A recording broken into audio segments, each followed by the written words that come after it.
Hello there, my name is Bruce Rain from Brankers Creations. Thank you very much for joining me today. I must apologise, I was in a bit of a rush and a roar getting things up and running, which is why I'm a few minutes late. I haven't had a chance to test all the equipment either, so please let me know if anything is askew, not quite right. A quick, as usual, hello to everyone here. Hello to OA. Hello to Enzo Fitzhume, Jack68K, ET Mods, Luke F, Pretzel FTW. Nate is here. Hello, Nate. N62 BMW. Hello there. Chris Angelis. Mystery Margot. Hello, hello. And to anyone else who might be joining, to anyone who is joining me for the first time. Doesn't get any better than this, sorry. Chris Wilkinson. Hello there. I am going to be working on a few things today, and I may even end up working on something that I don't normally work on, so that could be a little bit of fun later on. My last live stream, I was working on an SE30, got to the end of that, and sad Mac chime. That's what we got, just a sad Mac chime. Now, rather than actually spend time doing things the proper way and diagnosing things and getting out my multimeter and checking all the address and data lines and that sort of thing, I've just been in the process of replacing the RAM MUX chips. Now, I'm not just doing it for the sake of it. These are a common point of failure on these computers, so, you know. I really should go in and do it properly, but this is me. Who else we got? Breach, hello there. Frank SS. Max is here. Max, it's your fault. It's all Max's fault. Max basically sent me these SE30s, the very first one I looked at, and is giving me grief. Max! Mind you, a certain PCI card. Not today, unfortunately. It hasn't arrived yet. I'm not even sure if it's been posted yet, but yeah. So I bought a little card on eBay, and it plugs directly into an LC PDS slot, so it's something that you would be able to. No, it doesn't. It plugs into the CPU, doesn't it? So it has to go into an 040 LC thing. So I guess what, a Quadra 605 or an LC 475? Could you put it in? Could you put it in something else with a 68040? I don't know. Anyhow, I'm going to stick it in a Quadra 605. And it is a little card that upgrades it to a PowerPC 601. Now, 601 was a fairly lackluster sort of CPU at the time, but I love the idea of potentially, if I can get it working, firing up and playing Doom on an LC 475. How much fun would that be? Do the old Sean from Action Retro thing. We probably will not be seeing a lot of the regulars on this live stream because there are quite a few people off at the VCF Midwest event at the moment. I know that certainly Steve from Mac84 is there at the moment. I think he's sharing a table with some other famous YouTuber. I don't know. I know he's got a speaking event there. And of course Dana from Dana Does Stuff, he is also there. So okay, Gut Bomb, hello there. Who else we got? We got Sad Mac 356, hello. Did I say hello to you before? I don't think I did. Joe Williams, hello. Micro Major Repair, hello. Almost at 50k subs. Yeah, I know it's trickling over, but I reckon I'll be there another month. I'll probably hit 50. I reckon. Where am I? I'm at 50. I'm at 58 something, 58.2 or something like that. And I guess I'm probably picking up around about 700 subs a month at the moment. So that's 2 months, I suppose, and 1.5 months. 14. No, it'll be 2 months or more. Yeah, but anyhow, unless the subscribers go up, and you never know. You never know. That does happen sometimes. Okay, I got my first ultrasonic cleaner yesterday. Tell me more, Gut Bomb. What sort did you get? I did see someone do a post on Facebook about an ultrasonic cleaner, but I don't know if it was you. It might have been you, but I did see someone do a post, and they had 4 compact Mac boards that they were saying they were going to clean them. That might have been you. I don't know, but yeah. What sort of cleaner did you get? What's up? The soldering tutorials are gold. I recommended them. I recommend them all the time. Well, thank you very much for that. I appreciate that. You're not that. There are some people that don't share your attitude towards my beginner's guide to soldering tutorials, but we'll get onto that a little bit later on. You got a 15-litre V4. Awesome. Yeah, that's a great size. That's, I think, that's a good size, and you get a lot of boards in that. See, I mean, I've got the 10, and I can quite happily fit. I can put in an SE board, SE30. That will go in quite happily. I have to take the basket out, put it in an angle, but the whole board is submerged. And I can technically do like a 2CI board, but I have to do it in 2 halves in the 10 litre. Don't need to anymore now because I got the 30 litre, but that's what I used to do. If I had a 2CI board, I would do it in 2 halves. In summer months, my ultrasonic cleaner lives in my garage, so I don't have to listen to it. Yeah, they're noisy. Actually, this is one of the reasons why this is here now and has replaced my homemade one. My homemade one has love in it, okay? So, you know, when you have something with love in it, you kind of tend to favour it. You're like, yeah, that's the one I want to use. But this one here is so much quieter, and that is very valuable to me, especially if I'm down here working. Yep. Oh, yeah, 15 is good size for it. SE30 for sure. Do we have any similar vintage computer festivals in Australia? Look, we do have some computer festivals. I know that there's one that happens, I think, in Canberra, and I think there's one that happens in Melbourne. I have not yet found one in Sydney. Now, that does not mean it doesn't exist. There could well be one, and I'm just not aware of it. But I would love for a computer festival like that, you know, sort of like a festival / swap meet, you know, where people can, you know, see cool tech, but then also you know, sort of also bring their wares along, because I've got so much stuff that I would just happily give away and just bring it along and just stick it like a $5 price tag on it or something like that. Because I end up accumulating things. Case in point, yesterday I had a meeting with an organisation here in Sydney, an organisation that's been running for a long time, over 100 years. So, and through a series of kind of like, what would you call them, unfortunate events, they have ended up stuck with some software that they're using on System 9. This software will not run on anything newer than OS 9. So what they have done is they've got a whole bunch of PowerPCs there, and they run them on 10.4.11, the newest version of Tiger, OS 10 Tiger, and they run in classic mode. So they launch it into classic mode and then run it there. Now, look, you could probably run a newer computer and then run them in Basilisk or something like that. Certainly would be something worth trying out. I would be keen to actually test that out as a theory, because I think that's a better solution than what they have at the moment. And I went there yesterday, and I've never seen so many PowerPCs in a long time. Certainly not since I used to work with them.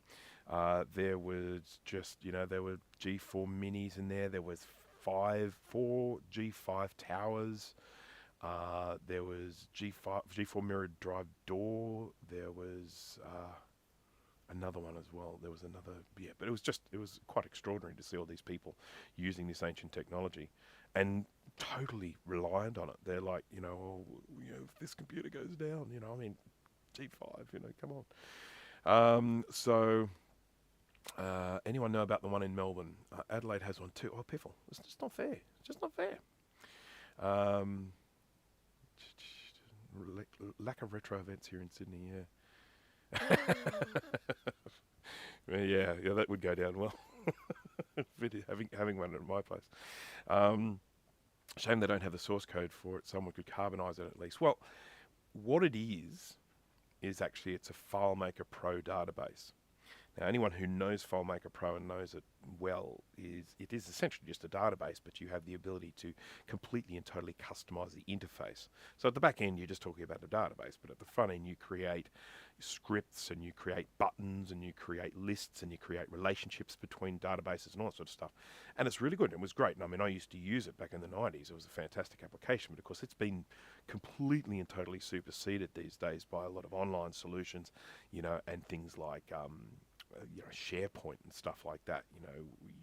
It does the sorts of things that it does. I mean, at the end of the day, as I say, it's just a database in the background with the interface at the front. You probably do it all on a custom web page. And that's sort of where they are. But the problem is that when they try and update it to a more recent version of FileMaker Pro, first of all, that comes with a fairly hefty subscription price tag, I think. But then the other is that a lot of the custom scripts in it don't work anymore because of the big gap between the versions. They actually had a complete change in the way they did their scripting language, apparently. That is what I found out yesterday. So yeah, but anyhow, and of course the other thing is they've just been in a situation where I think they've just been toddling along doing this stuff, and they've never been really forced into finding a solution. But now they are being forced into finding a solution. So, James Roberts KA92, I can hardly hear you in Chicago. Oh dear. Okay, I can turn it up. Okay, am I a bit quiet? Because if I'm a bit quiet, I will turn it up. Do. Let me just check where I am here on the. That's fine. So let me just go. Testing. 1, 2, 3. Ba ba. Testing. 1, 2, 3. Oh, that really didn't feel like it turned it up at all. Did it? 1, 2, 3. 1, 2, 3. That didn't do anything. What about this one? No. That's weird. It's weird. Don't know why that's that volume control. It is better? Okay. All right. Okay. Okay. We'll leave it like that then. Okay. Let me know if I start topping out or clipping or anything like that. It is one of the... It's that fine line sort of thing when you're talking about volumes. Yeah. So, anyhow. All right. Okay. Right. So, I guess one of the first things I want to do today is get the last of these. Oh, let me see if I have done no camera tests before I did this, so I don't even know if these are going to work. Okay, so that's clearly not working. What about if I go to side view? Nope, that's not working either. Okay, bear with me just a second because the camera's on. We might just need to do a little bit of a jiggly fix here on this. At least the microscope's working. That wasn't working last time. That was fun, wasn't it? Get in there. Okay, we've got one camera. One little camera. And then there should be another one here too. Let me just check. Where's that cable? Here's this cable. Oh, he's not plugged into anything. Now that's probably why we're not getting a picture from that one. And that one goes into HDMI in. I had this camera and was using it for something else, which is why it's not plugged in. There we go. And that might... Oh, God, that's going plugged in all the way. Oh, look at that. Whoopsie. Okay. Oh, this camera has switched itself off, so that's why that's not working. That's fine. I can live with the camera not being switched off. So top view should be... that. There we go. All right, so this is the SE30 I was working on the other day. It has been recapped, it has been cleaned, including the axial caps that we've got here. I had a little bit of UV mask here because it was a bit messy. And I've put in some 4 megabyte sims here because I know these ones work. Well, I think these ones work. Jay, what the? This live stream is for you, and you turn up what? Like 15 minutes late? What the hell, man? Carthor, hello there. Your test is working. How about that? So you don't have a known working socket at 030. 2 socketed 603s, but the only socket I have to test on is okay, so all right. Well, we'll let Jay's little thing slide today, but only today. Just everyone talk beige to him. He loves that. He loves talking about vintage match, especially the ones that he has, and he really wants to get rid of. Let's have a quick look in here. Okay, whoopsie. Whoopsie. Right, so I will switch over to the microscope in a second. I just wanted to have a quick look at something. So we had, top view, scope view. Right, there we go. So we had a little bit of, sort of ugliness here, but it wasn't too bad. We cleaned it up and did a bit of UV mask. In terms of SE30 boards that I work on, this one is actually in remarkably good condition. It's really not uncommon to end up with damage traces all around this area, and also around this area. It's a little bit uglier around here. You can see I've done a fair bit of scrape there. But of course the problem we've got is a RAM problem, which is more likely to be down in this region down here. This from like here downwards sort of thing. And I really don't see any ugly looking traces. These are the guys I've been replacing. These 74 F258s. 258. There we go. But, you know, I mean, they're just pretty good. We've got these Bourne's resistors here. I don't know if you guys know about Bourne's resistors, but they're resistors that wake up one day and forget who they are. But it turns out that they actually have this incredible fighting skills and stuff like that. It's very cloak and dagger. So that's Bourne's resistors. And they can sometimes fail. They're relatively easy to test because they're just resistors. All you need is a, as Ron would say, multimeter. So, yeah, looking good. Just do a quick trick. iCloud storage almost full. We know why that is, don't we? That's because of all my silly chats. Oh, what's going on with my picture here? What about I do...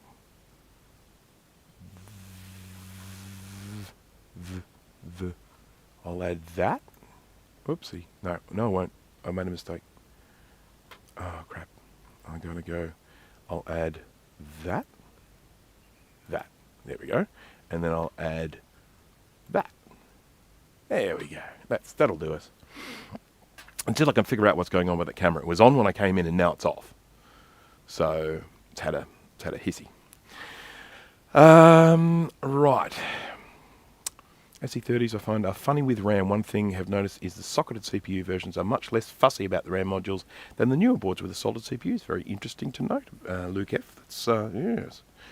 The place using the PowerPC machines proves it wasn't just off Sonny Holt Road, was it? No, it's actually in Ryde. But I would love to talk to you about the place just off Sonny Holt Road, wherever that is.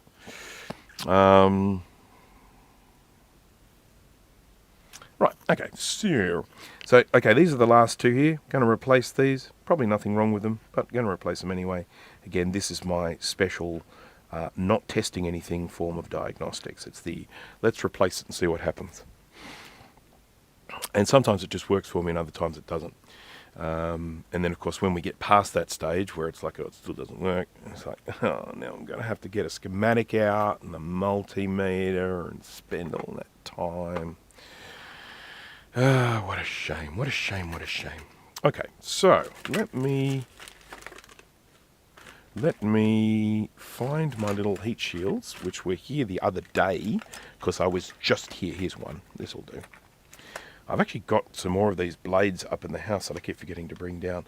Just going to protect that battery holder, and then we'll just ask these chips politely to vacate the board.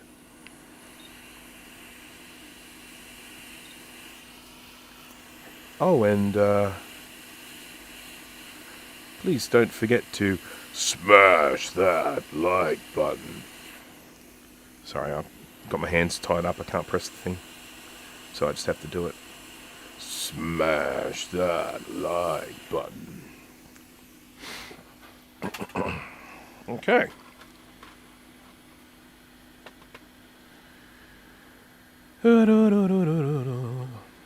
Okay. So yes, this thing that I bought, this PowerPC upgrade for an LC475, and you could probably use it for, you might even be able to use it for a 610 or something like that, or another 684. I don't know. We'll find out. It doesn't work, and I am just fingers crossed that it's maybe a few pins on the PowerPC chip have come loose with time, because that happens. You know, sometimes you give the pins a nudge and you find they're not making proper contact with the board. That can happen sometimes with the stress of the pressure of the heatsink that maybe sits on it and it's clipped on. So that's my hope, but you know, can't get too, maybe not. I'm going to put some fresh solder on these. And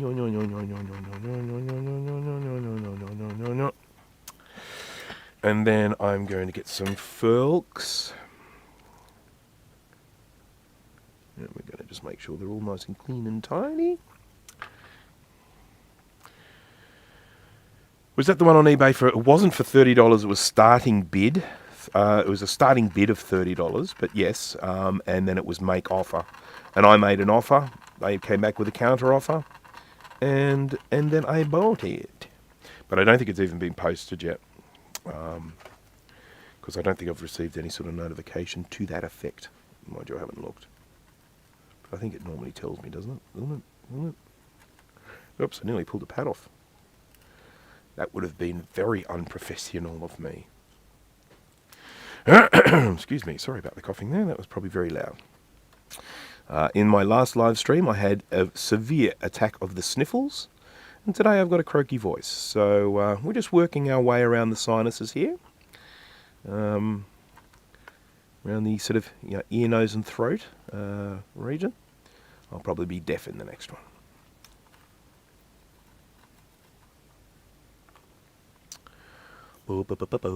I keep heaps and heaps of these chips, by the way. I've got stacks of them. Because, if I'm doing work like this where I replace them without even checking to see if they're faulty, you got to have a lot of them.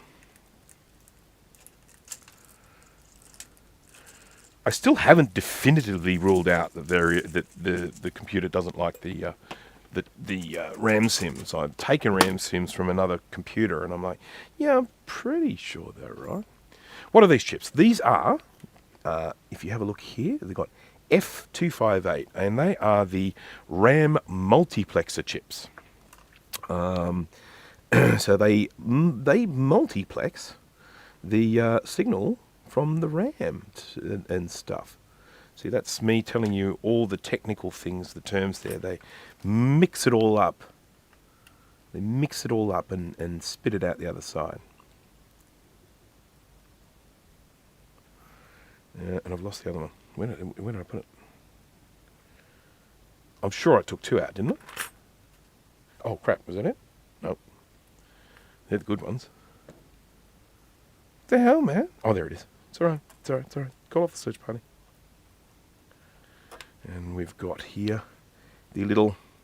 I don't know if you can see that logo on that chip there. That tells me these are made by, I think, Philips, isn't it? Philips or something like that? That logo?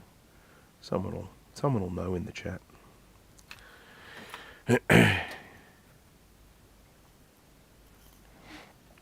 I have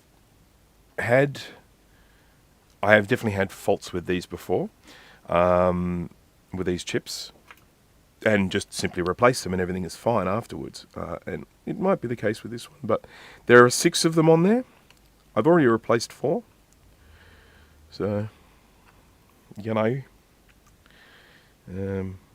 it's kind of a real hit and hope type thing here, real hit and hope type strategy. How's the weather in the region you guys are all from? As you know, I'm in Sydney, and the weather is actually pretty darn nice here at the moment. It's a beautiful day. Top of, I think, about 20 degrees. Sun is shining. A little bit chilly, but lovely and warm in the sun. My knee is unbelievably sore because before I started this live stream, I banged my knee into an X-Serve. I can't remember if it was my G5 X-Serve or my Intel X-Serve, but either way, they are a very unforgiving case. X-Serve 1, knee 0. But it is my own fault because of where I put it.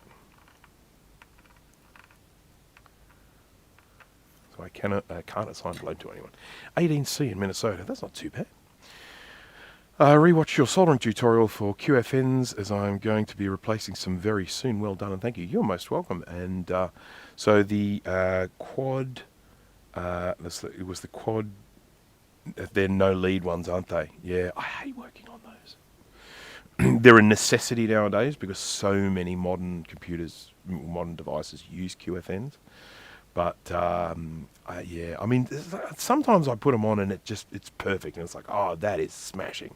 And then other times I do them and I just can't seem to get the soldering right and stuff. And yeah, but anyhow, enough of my problems. Right, let's give this a try now that I've replaced the last two.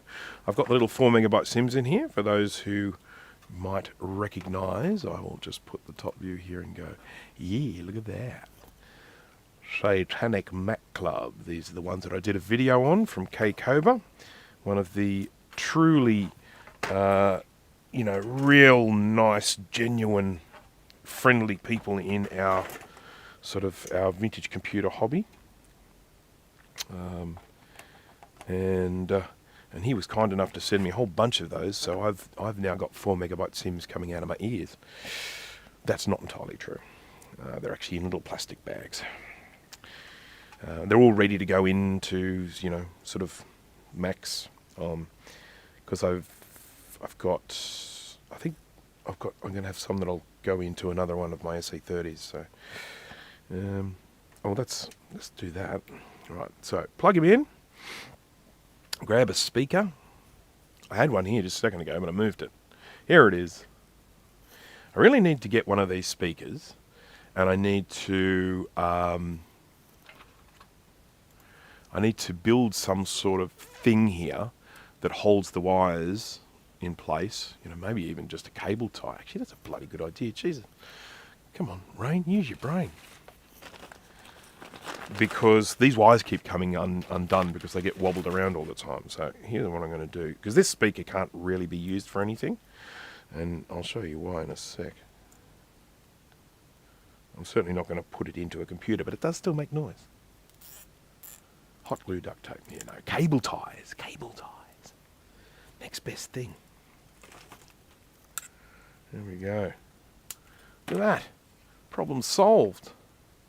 Technology. But yeah, this is the reason why I don't put this into a computer. You see that space around the outside of the cone there? That's really not meant to be there. But it still does make noise. So, all right, so let's plug that speaker in, and I will hold this nice and close to my microphone so we can hear it. What we are expecting is for it to not chime, but just launch straight into a Sad Mac chime. Okay? We ready? Steady.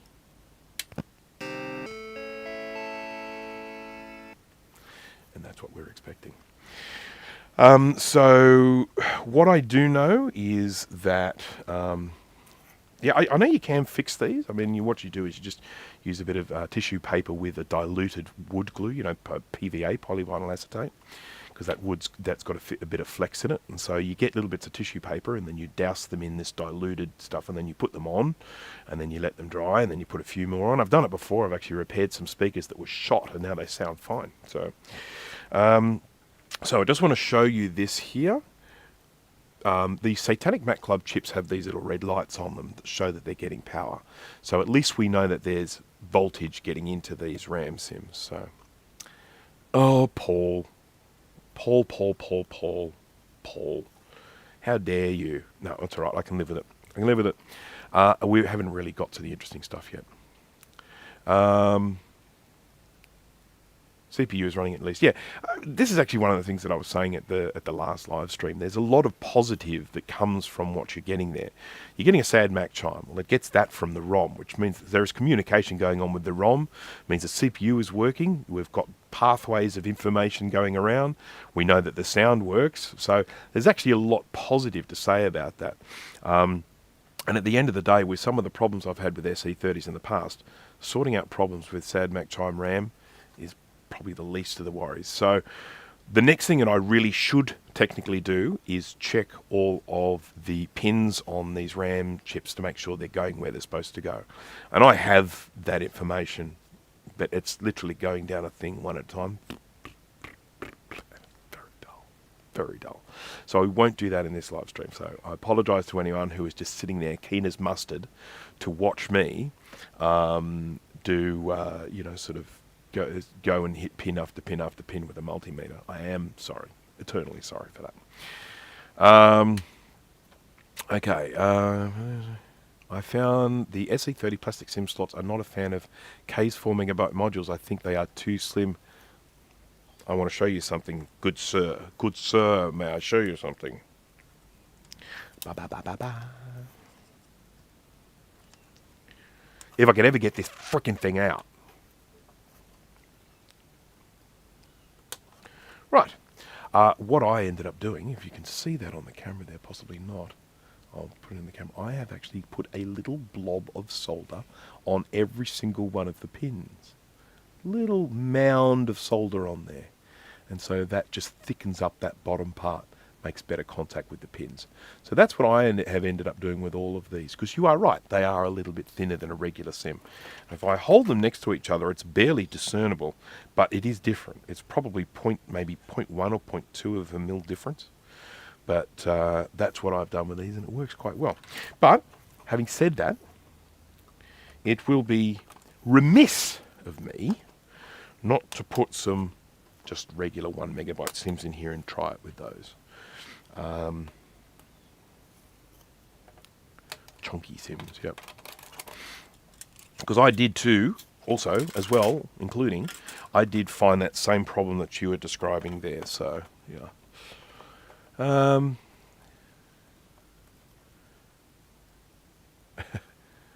I expected more from a web developer. Interesting thing is that I am a web developer, but I wasn't always a web developer. I actually spent 15 years of my life in a completely different trade. So, so I am also a web developer. All right, I'm going to put these 1 megabyte SIMs in just for fun, and we'll try it. Call girl, yes. Oh dear, I wasn't making enough money though. Excuse me while I try and switch this on again. Same with the same RAM, same with different RAM. So, yep, more diagnoses to be done. So I'm going to put this aside, and then we're going to work on the next project, which might be a bit of fun, or it might be a friggin' nightmare. Let's just see. That goes there. This goes down here. Before we do, though, just want to mention what I said. I was going to mention something here, and I am going to mention something here. So just bear with me. Uno momento. Okay, so I just want to show you a little Facebook post. It's the theme behind my thumbnail here, and I just thought it would be a little bit of fun to share this with you folks, because well, to be honest, it certainly gave me a chuckle. This gentleman here, he wished me luck. I'm going to attempt to resurrect this, this chip on this Apple IIe enthusiasts forum, of which I am a member, because I do like Apple II computers. I have a 2E thanks to Rudy, and I have a couple of 2Cs as well. Mentioned that just the other day. So anyhow, this person, he's basically saying it's his first time ever doing surface mount soldering. You know, this is my first attempt at SMD desoldering, soldering any hints from the veterans. So I thought it would be a nice thing to just jump in and pop in this little link here. This might help. Beginner's Guide to Soldering Electronics, Part 3, Surface Mount Soldering. Yeah, doing my bit for the community.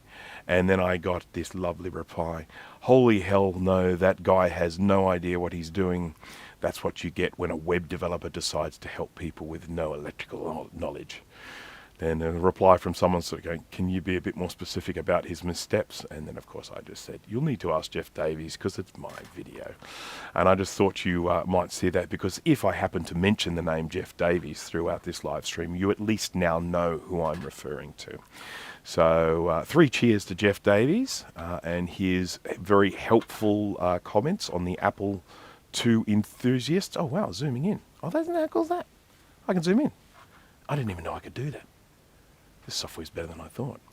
Old resistor pack removed, new resistor pack soldered in. There you go. He did the job. He did the job. All right, so let's finish with that now, and let's get back to doing some cameras. This whole channel is a sham, that's for sure.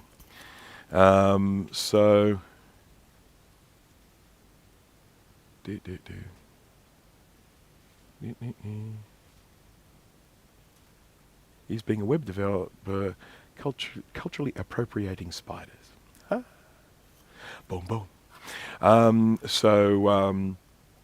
Yes, I mean, because one of the things that often happens, this happens to me all the time when I, say to people, oh, yeah, what do you do for a living? Oh, I'm a web developer. And they go, oh, I've got a friend, they need a website. Can you help them out? I'm like, no. Go find a WordPress person. No. I am a custom web development specialist. I do integrations with things and I create custom systems from the ground up. I am not someone that just goes and builds, I don't know, Frankie's Coffee website. It is a lot of boards behind me, Tim. It is. It's. I'm just going to pretend they're not there because they are a little bit depressing. Some of them need repair work. Some of them are fine.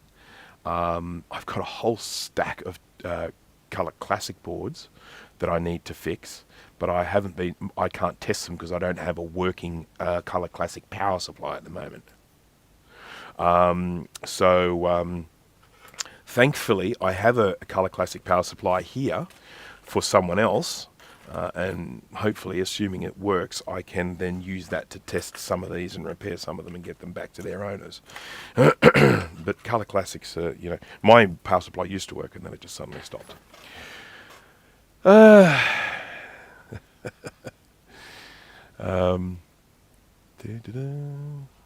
used to have a web developer help me. He bailed. I haven't heard from him in over a year. Now I hate all web developers. Yeah, fair enough. Especially with the state of your website. You really need one. Okay. All right. Let's just bear with me. This could be a false start on this one, and I may end up having to get a different computer to work on. But I want to grab this one and have a little bit of fun with it. So I need to get it out because outside. Oopsie. Oh wow! Look at that screen. It's still laminating, or something. Yeah. Anyhow. Far out. This thing is so heavy. It's deceptively heavy. Oh crap! Small thing, very heavy. Oh god, am I going to be able to get in here? Shivers regal. Here we go. Oh.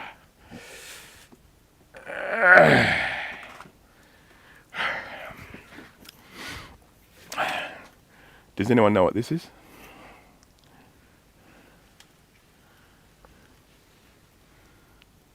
Oh, look at that. Look at that delamination happening on the top of the screen here. I hadn't even seen that. iMac G5. Now, I want to say a couple of really interesting things about the iMac G5. Let me just see if I can get this other camera working, because this will probably work better to come in at an angle for this. Hee. Ho, ho, ho. Hee. I customized this power supply for this camera, and something's happening. It's flashing. What? It's switched on. No. Don't you vex me.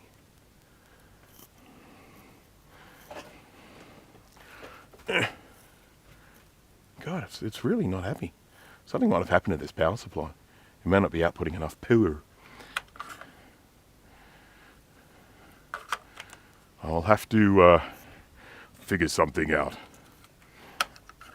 Maybe this will work. Have I got any power left in this battery?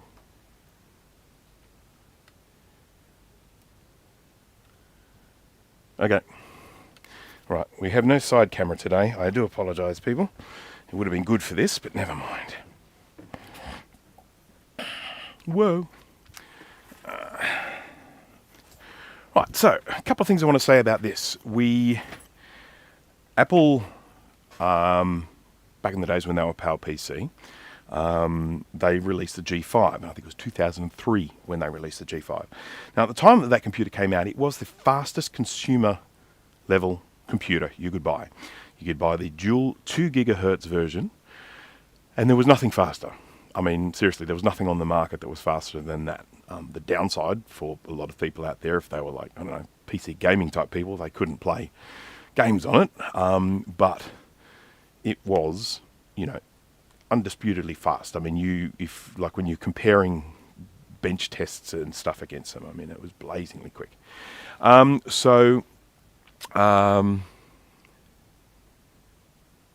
Just going and looking at all this. This one does have signs of life. This one actually fires up, believe it or not. And I'm going to prove that to you now. And so this is the earlier version of this, and we know it's the earlier version because it has all of the little things vertical. Later on, when they reconfigured this, they went horizontal, which is more like the Intel. But what I mainly want to talk about with this one, we're going to have a look inside it and everything like that, but I mainly want to talk about with this one is the fact that it was the very first iMac that Apple brought out that was an all-in-one flat screen thing like this. The one prior to it, the G4 iMac, was beautiful, very stylish. Some people don't like it, but I do. I'm in the camp that actually really likes the, sort of the G4 iMac. But this one here did something pretty darn spectacular. And what it did was it made this, all-in-one, thin, compact case with a computer built into the screen, which of course they then carried on when they went into the Intel side of things, and then of course they went aluminium. This is, of course, it's all white plastic. And this, I think, was from a design perspective, a big breakthrough. Now the problem, no camera up on the top. The later ones were referred to as the G5 iSight because they had an iSight camera in them.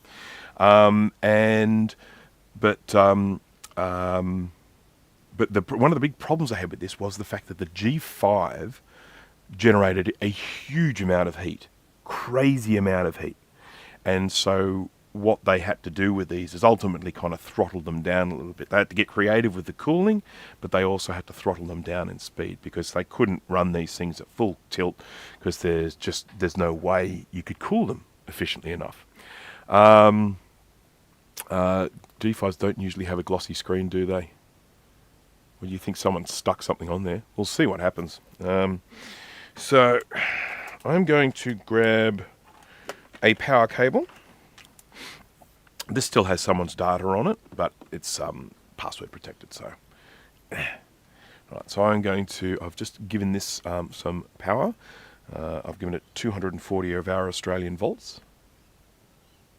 Just press the button. Now, no sound, by the way, but the sound could just be turned down. I could probably potentially just do a PRAM zap, and then we have a fairly dim, but definitely an image, and it is booting into OS 10.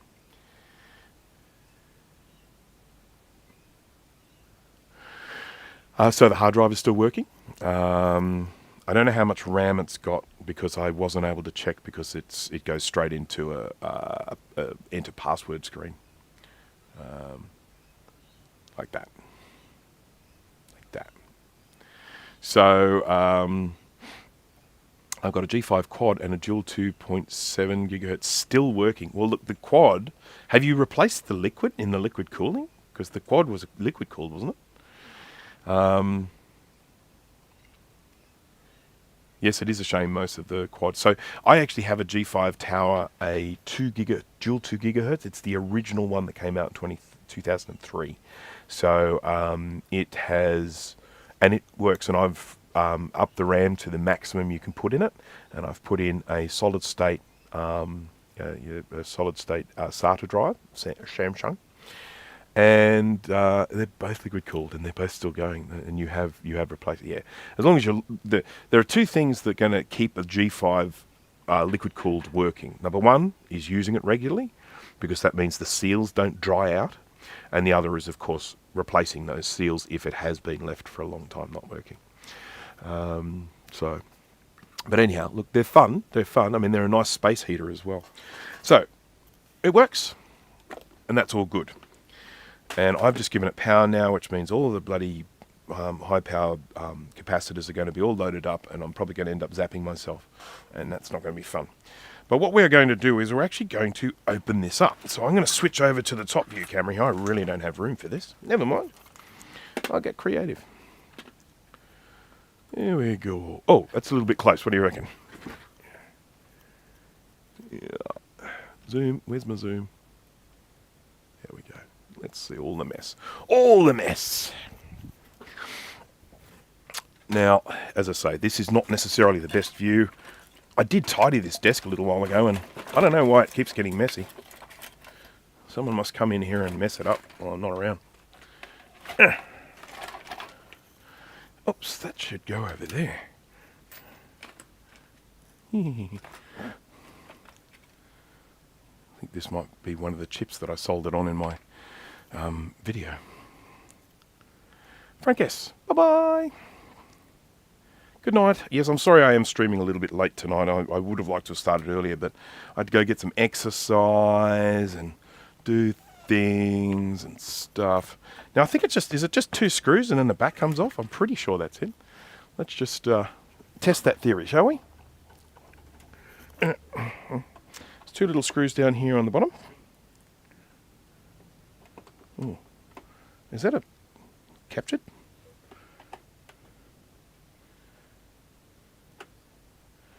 Yeah, that goes to a certain point and then goes no further. Someone will have to tell me, because I have opened one of these before, but here we go. Yeah, look at that. Right. Let's have a little look-see inside here. It is really, this one in particular, this first revision of this, oh look, it's got an airport card in there as well, is a lovely design. You know what? I cannot fault this design. It's beautiful the way this is laid out. You know, you've got your you know, your RAM accessible here. There's your G5 CPU there. There's your hard drive. Here's our cooling. Airport cards accessible. It's really, really pretty. And here's a really interesting thing with this one compared to the other ones I have, because I actually have a couple of these. These caps here are still intact. The ones that I have, I've got 2 more of these in the boot of my car because I've got nowhere else to put them. Almost every single one of these caps is exploded and leaking. Now, I don't know if that has something to do with the fact that this has been consistently used as an actual functional work computer for a lot longer than any of these would have had. So perhaps these are drying out as they get old, or maybe it wasn't used, I don't know. But as far as I know, these people have just been using these G5s very consistently. Now, what I am actually planning to do, I don't even know if it's necessary with this one, I probably should do it with one of my other ones, is I am going to recap it. I'm going to replace every single one of these surface mount electrolytic capacitors. And there are 1, 2, 3, 4, 5, not surface mount, they're bloody through hole, idiot. 1, 2, 3, 4, 5, 6, 7, 8, 9, 10, 11, 12, 13, 14, 15, 16, 17, 18, 19, 20, 21, 22, 23, 24. There are 24 of them. Right in the middle of the capacitor plague. That is exactly right. So for those of you who aren't aware of what the capacitor plague was, there was apparently, this all sounds very cloak and dagger, someone working at a capacitor company. He left that company and stole the formula for the electrolyte in the capacitors, but he incorrectly wrote it down, and so when they started making new capacitors, they were using the wrong electrolyte formula. Now, I don't know if there's any truth to this. You can read about it all over the place, but I've never seen anything that would actually qualify as proper proof. And so this company was selling these capacitors. Other companies were buying them. It wasn't just Apple. I mean, everyone was buying these capacitors, putting them in their computer, buying them in good faith, basically thinking they're getting a perfectly good capacitor there. And then those capacitors were failing. But they were failing in the lifetime of the computers. It's not like you have to wait 20 years or something like that, because this has got to be getting close to 20 years old now. You know, this is where you need Steve, because he has all the dates of these sorts of things memorized. I say, Steve, when did the first Intel computer come out? And he goes,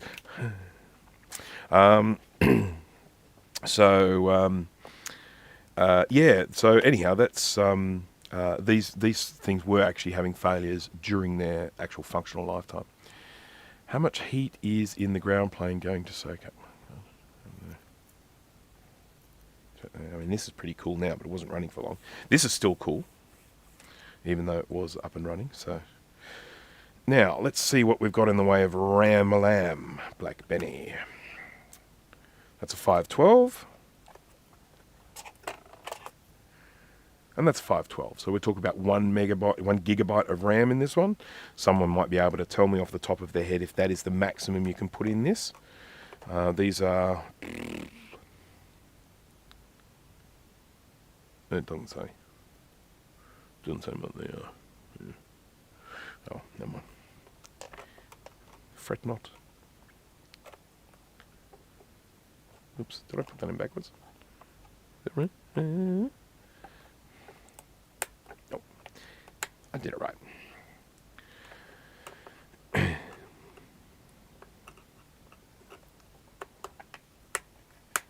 Right, now, I'm going to open it up to you. What's recapping those iMacs is a costly endeavour. Now, first of all, I'm going to see what caps they are, because they look like there's possibly two types. We've got, oh God, I need my special glasses for this. I can't see shit. And let's have a look here. Oh, yeah.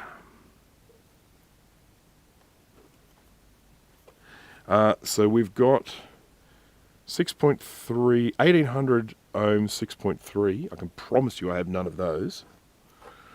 That is 1800 6.3, 1800 6.3. That's a lot of 1800 6.3s. 1800 6.3. So I may not be able to put new ones on, but I can at least take the old ones. We've got a couple of 1016s. I've definitely got those.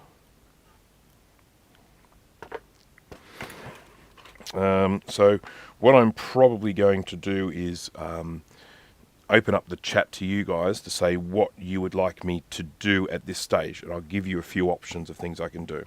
Option number one is I have a G4 mirror drive door with a dead power supply.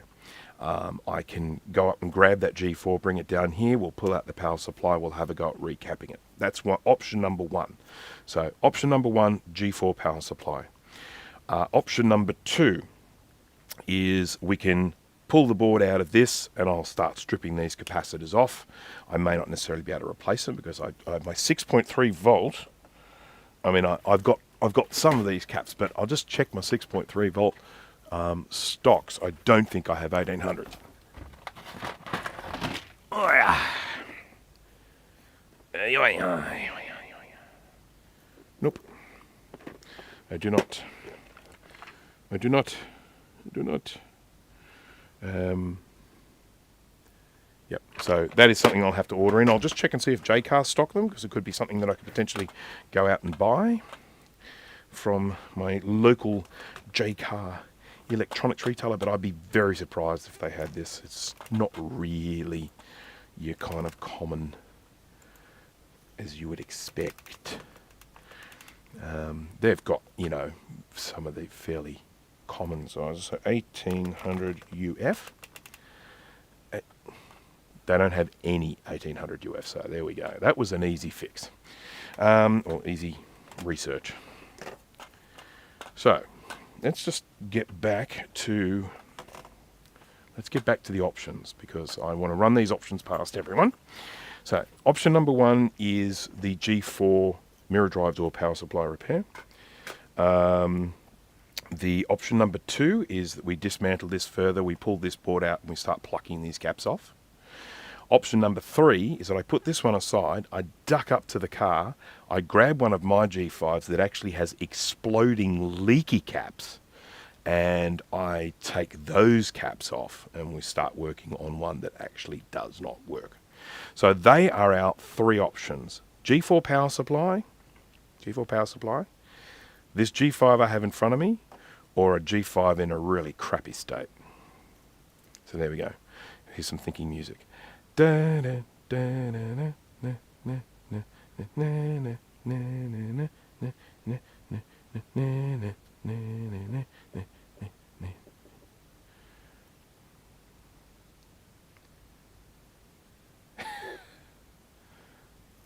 we've got so far 1, 2, 3 for the mirror drive door. We've got one for this one in front of me. I think 2 for this one in front of me. And then we've got we've got 1. Okay, change my vote to crappy. Okay, I think the crappy G5 is going to win it, so I'll have to go get that. I'm going to go put this back together. And I'm very pleased that it's got the 1 gig of RAM in it. That's nice. These people clearly kept their Macs upgraded, because, I mean, even the mirror drive door that I've got up there that doesn't work, that's got 2 gigabytes of RAM in it.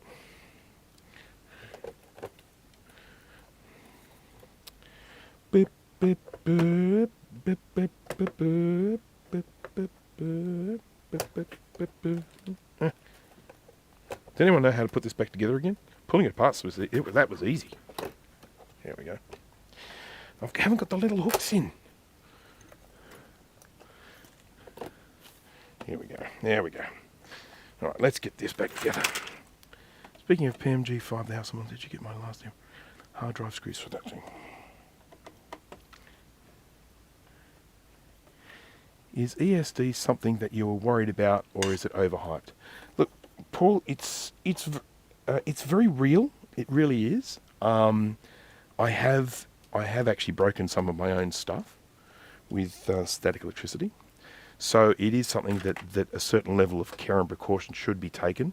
I am probably a little bit lax with that stuff sometimes, but when I'm doing this sort of work here, I am usually sitting down and I'm stationary, which means that I'm not really building up a lot of static electricity while I'm here. I do regularly touch things that are grounded, so I'm, I'm not, I'm going to sort of discharge myself and not be zapped. So I sort of feel like with a certain level of precaution, you can generally be okay. And the sorts of things I'm talking about in terms of precaution are, if it's a windy day or something like that, you're generally going to, attract a lot more static electricity. Make sure you do ground yourself before you start working. But yeah, on the whole, I think it's something that people are maybe a little bit too overcautious about, but I suppose you could never be too overcautious when we're dealing with electronics. So, all right, so I am going to do a quick, someone asked me a web developer question. Oh, yeah, no, asking a web developer a question. Yeah, that's fair enough. Yeah, don't ask a web developer. What the hell does he know? Jeff! So, we think this might have some sort of coating on it or something like that. Oh, never mind. All right, so I'm going to do the little back soon thing. I'm going to pop out. I'm going to grab the really crappy G5. I hope I grab the crappy one, because I've got one that's not too bad and I've got one that's horrendous. So I will just put the back suit on. It is going to take me a couple of minutes because it's out in front of the house. So please talk amongst yourselves. Go make yourself a cup of tea or coffee or something like that. And I will be right back.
I brought both of them down just in case I got the wrong one. So, just for anyone who might have just joined then during the back soon thing, I am working on something a little bit different today, different to what I normally do. I'm normally doing, obviously, the real vintage stuff, but the fact of the matter is I have here at the moment a whole stack of problem repairs. And what I mean by that is they're not just recaps. They're either battery damaged or they are still faulty after recapping and they need to have diagnostics done to them. And that is fairly dull to do on the live stream because it just sort of involves me thinking and looking at stuff and testing things with a multimeter or an oscilloscope. And it's pretty darn boring to watch, I have to say. So I try and do, just the things like the recapping here. And all I have here at the moment for recapping is just a pile of SE30s, courtesy of Max. And I just feel like if I just keep doing SE30s after SE30s, people are just going to end up switching off. So today I decided to do something a little bit different, and we are going into the world of the PowerPC Macs. This was a time when Apple were, of course, they started off as Motorola, and then they did a transition across to PowerPC. I think the very first PowerPC Mac was the 6100. Does that sound right? I think. Was it? You could, of course, do PowerPC upgrades to existing computers for some of them. And that was with a 601 PowerPC chip. And, of course, that was putting them into the world of RISC computing, which is reduced instruction set computing. And then, of course, these PowerPCs got better and better and better, faster and faster and faster. But, of course, one of the massive overheads was they generated huge amounts of heat. And that meant they never ended up making a G5 laptop because they simply could not get it cool enough to work in a laptop. It used too much power and it generated too much heat. And that was really when Apple had to start thinking things through, because we were living in a world where portable computing was becoming really, really important.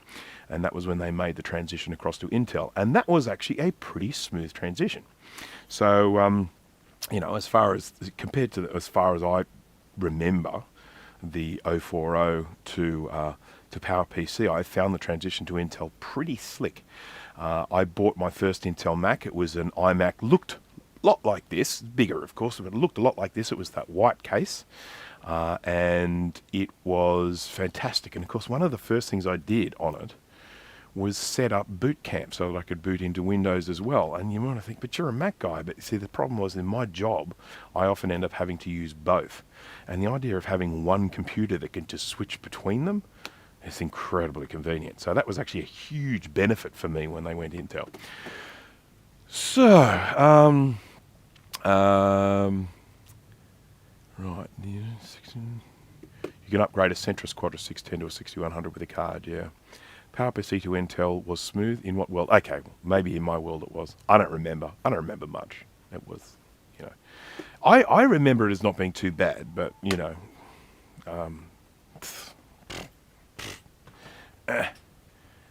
ran so hot they couldn't make a laptop. Yeah, it is funny. And of course it was frustrating because there was meant to be a faster G5 that came out and they just couldn't get there. They were trying to break the 3 gigahertz barrier, and they got up to, 2.7, I think. That was as fast as they got. But they were actually, I believe, trying to break the 3 gigahertz barrier, and they just couldn't do it. They could not get them to go faster in any practical version, with the laws of physics in terms of cooling. They've already gone liquid cooling for the 2.7. So, yeah, it was... I remember PowerPC to Intel being smooth. Universal binaries caught on right away. So there you go. Some people agree with me. All right, so I've just plugged this into the power, and we're going to see what happens. We're going to press the power button. I think nothing will happen. If this one starts up, I know this is the good one.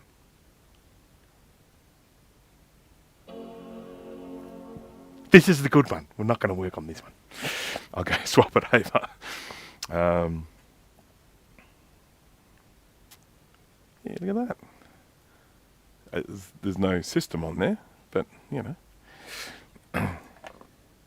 just going to open this up to the chat. I mean, I know some of you are probably watching this and are probably just like watching for the vintage, the beige Mac type thing, and you may have zero interest in these sorts of computers. But for the people that are in there, just drop into the chat while I go swap this over with the other ones, just outside the side of the door.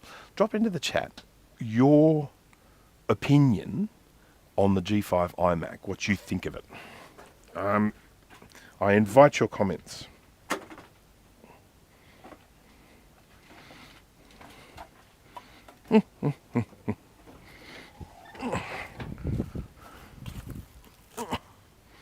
There we go. Here's this one. This is the bad one.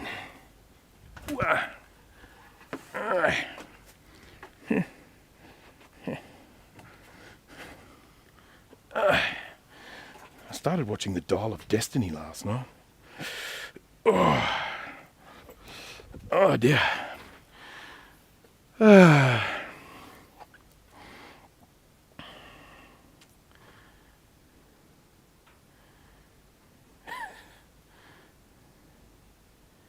Yeah, Adobe dragging their backside as usual. They still are. I was using Adobe Illustrator this morning.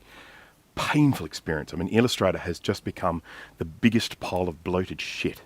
And it's an application I'm so dependent on. But I can literally work faster in Illustrator on my G5 than I can on my Mac Mini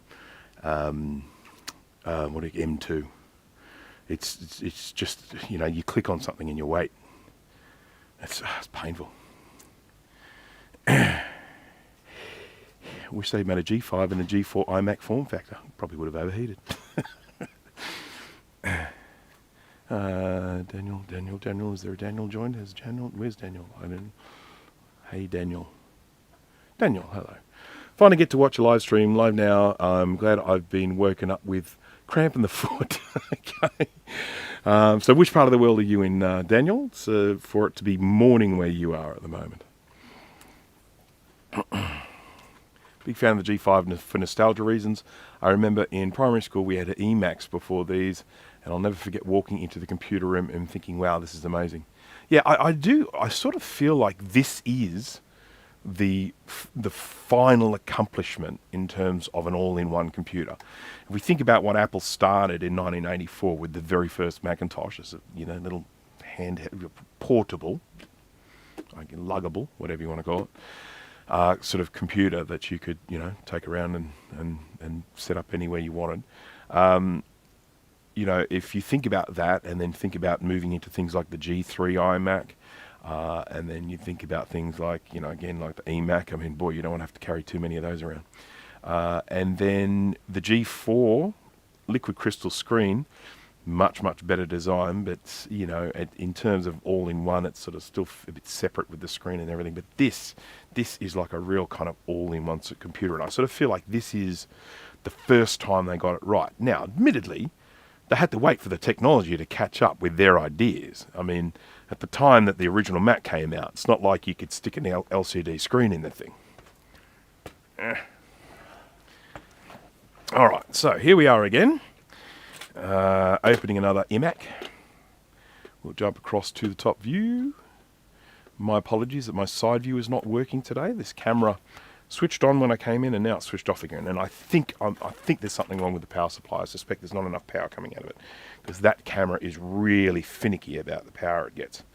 And I'm not using the genuine power supply. I actually grabbed the generic power supply and I altered it slightly to output the exact amount of volts needed for that camera. And my guess is that it's a pretty cheap power supply. I wasn't going to alter an expensive one, you know. Come on. Oh, there's one in the middle on this one. The other one didn't have one in the middle. I mean, it's probably meant to have one in the middle, but it didn't. I love the fact that these have captive screws. You can just undo them all the way and they stay in there. That's fantastic. Nice bit of design. Yeah. Alrighty. Alright. Okay.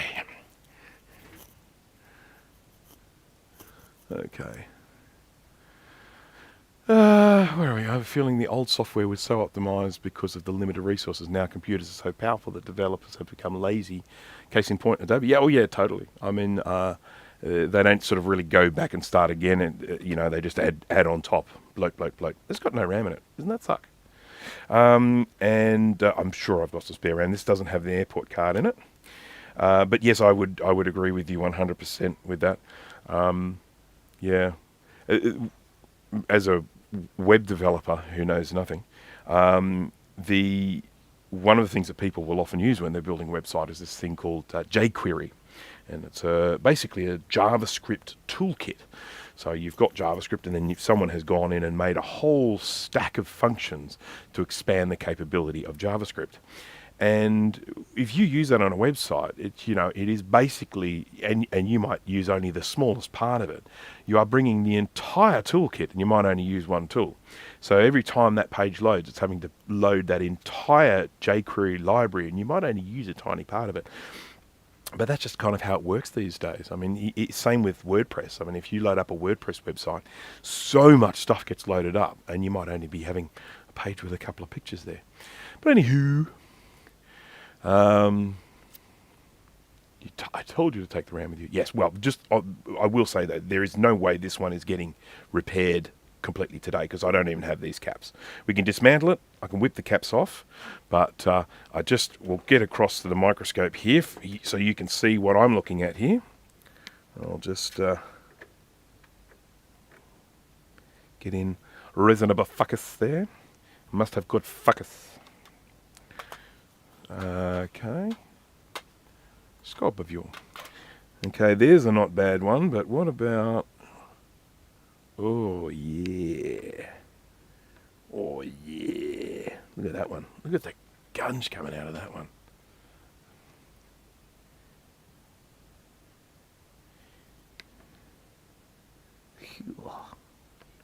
Nice. So, that's where we are with this one.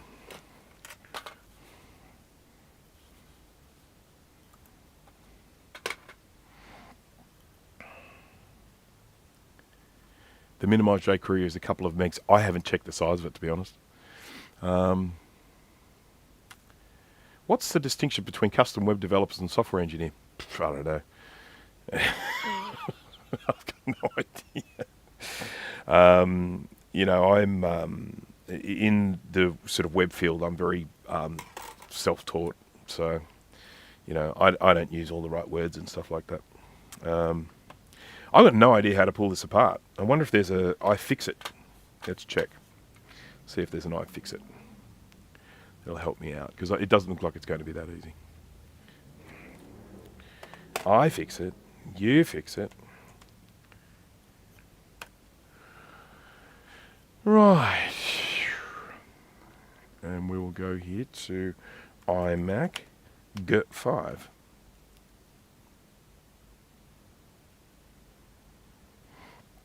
Right, iMac G5. Oh, that's got an eyesight camera in it. Oh, no, here we are. So, G5 17-inch model. That's this one, I think. What have we got here? We've got a lot of stuff here. Logic board, look at that. We've got a guide for the logic board on iFixit. This is considered difficult and will take 2 to 3 hours, okay? So, start timing now. And I'm going to need somewhere to put all these freaking screws, because crumbs, there are lots of them. It won't take me 2 to 3 hours, I can tell you that now. None of these guides ever end up taking as long as they say they're going to take. Now, I want to grab a container that is... well, this should do. Yeah, this will be nice. This is the container I'm going to use to put all the bits in as they come out.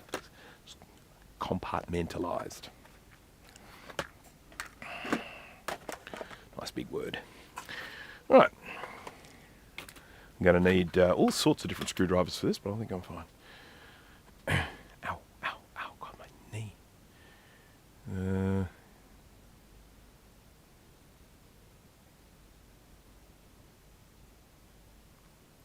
What exact model is this? Oh, crap. How do I find that out?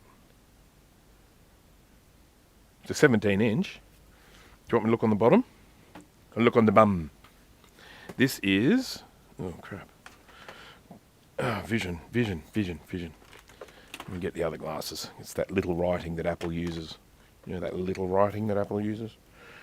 iMac G5, 17, 1.8, 256, which of course is a lie, 80, SD. What's SD? Don't know. 56K. So there's a modem in there somewhere. There we go. That's the modem there. Yeah. So that's that. Is that the power supply there? Okay. Not an eyesight, no. The eyesights don't come apart this easily, if I remember correctly. The eyesights you have to open in a completely different way. That's my recollection of the thing. But again, you know, I'm just a web developer. What the fuck would I know? If it's 17 inch, shouldn't it have a black case? No.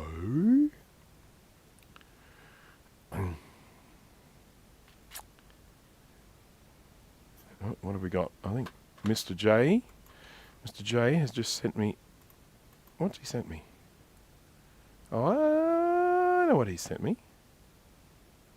He might have sent me something to help with the repair of this.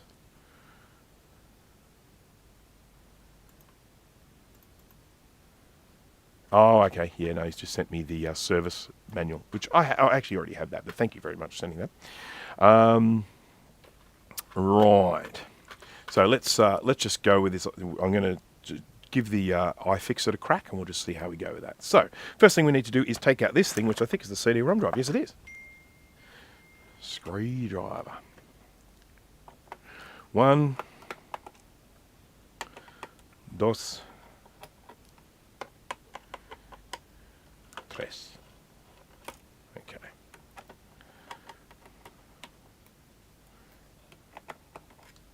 There we go. 3 little screws.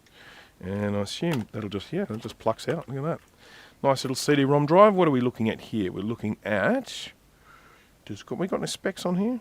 In terms of speeds and junk? No. Doesn't say how fast it is, so we'll just have to imagine that it's fast. That's what we'll do. So it's very novel, that, isn't it? Such a tiny little CD-ROM drive saves so much space. And then we'll move down to... Oh, I've got to take another... What? Where's that? Rotate the center Phillips screw on the bottom of the iMac clockwise until the rear panel clamp contacts the edge of the case. We've done that. I've already done that. I did that. Already did that, done that. Yeah, okay. I thought I needed to do that to open it up, but apparently not. While pressing the... Oh, we've got to disconnect the... We've got to disconnect the power supply. That's all fine. Is the view okay? I'm looking at this stuff here, so I'm not watching them, and you probably can't see this terribly well. Sorry. Let's do this, and then we've got to get this bloody thing out. It's being a thing.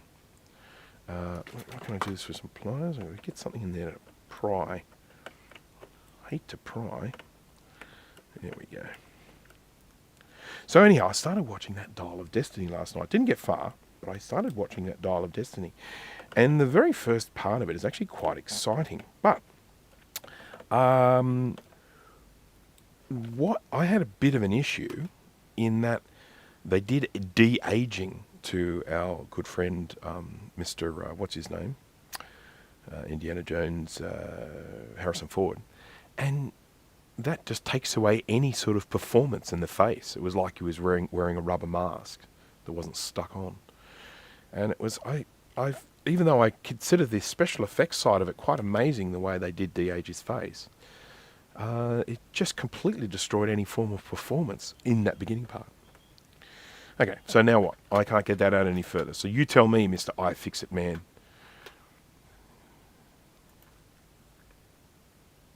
Okay. Twist the heavy duty separate from its socket. We necessarily work from alternate sides until the connector is free. It doesn't. There's nowhere else for it to go. So stop telling me that. All right. Now what's this? What's this? There's another little picture here. What's? Huh? Huh? No.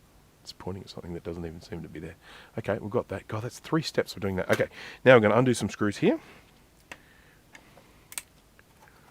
Screws.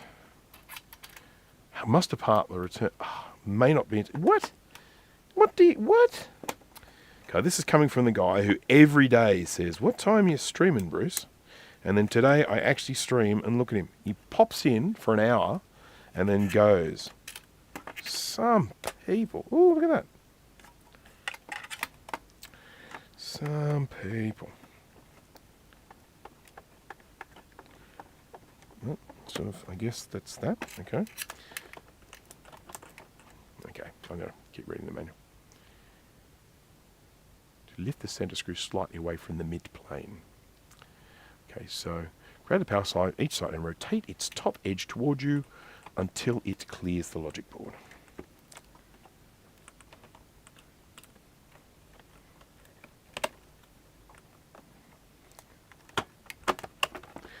Ta-da! There's a power supply. I probably should recap that. What do you reckon?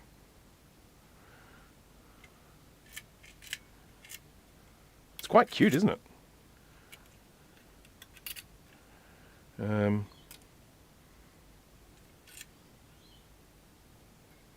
Ooh. Just going to have a quick look inside this. Just sit tight, folks. I'm going to just see. I'd like to look at the caps inside.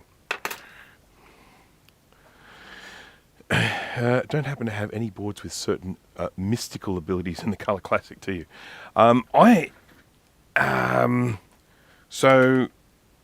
What's going on with this? Why can't I fit screws into this?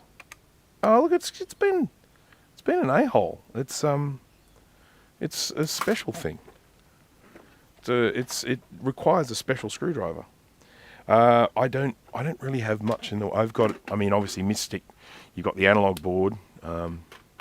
That's the main part of doing the Mystic. The other is, of course, using an LC 575 board. I actually have a couple of LC 575 boards. Or one? I don't know. No, I think I've only got one. Okay, I'm going to see if I've got a bit for this, because it's a weird one. Excuse me.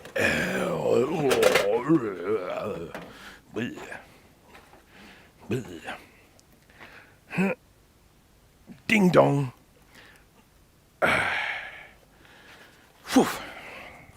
And if worse comes to worse, I'm just going to Dremel out the middle, but I may have. I have some weird screwdriver bits here.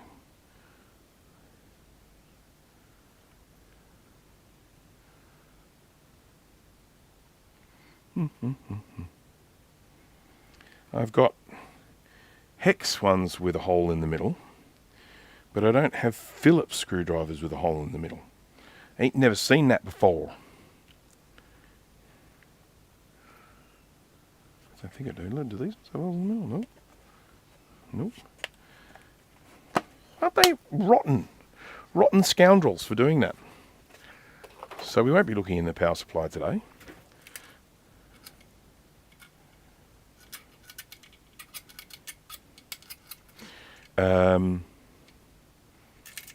Put him there.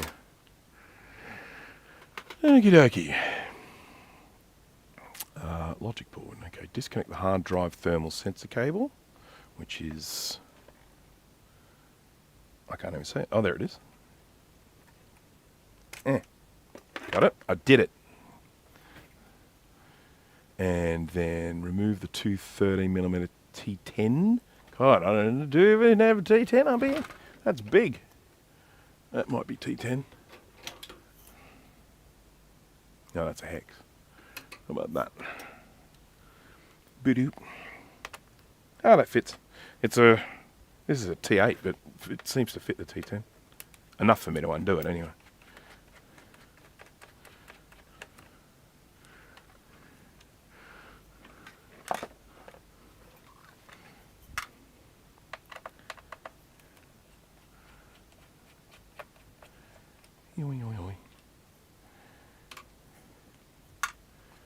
I actually did Mystic my Color Classic. I mentioned this in a live stream before that I did Mystic it when I was You know, just because I could. I mean, I did a video on it, so, you know. I ended up having to change it back because I had so many classic logic boards I had to test. I would love to one day get a spare working color classic chassis, you know, that it doesn't matter if it looks like shit, it just needs to work. Alright, now we've got to take these, oh, God, we're changing screws all the time here.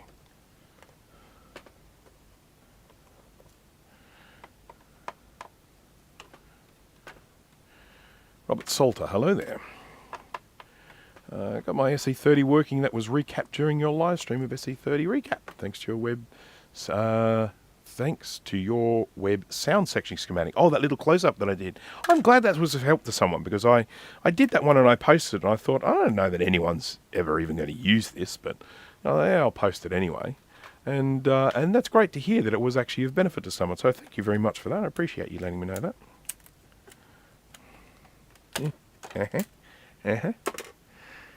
Lots of bits, aren't there? I feel like I'm getting closer to the logic board though. And we've got toe screws, as we say here in Australia. Toe screws. Hello.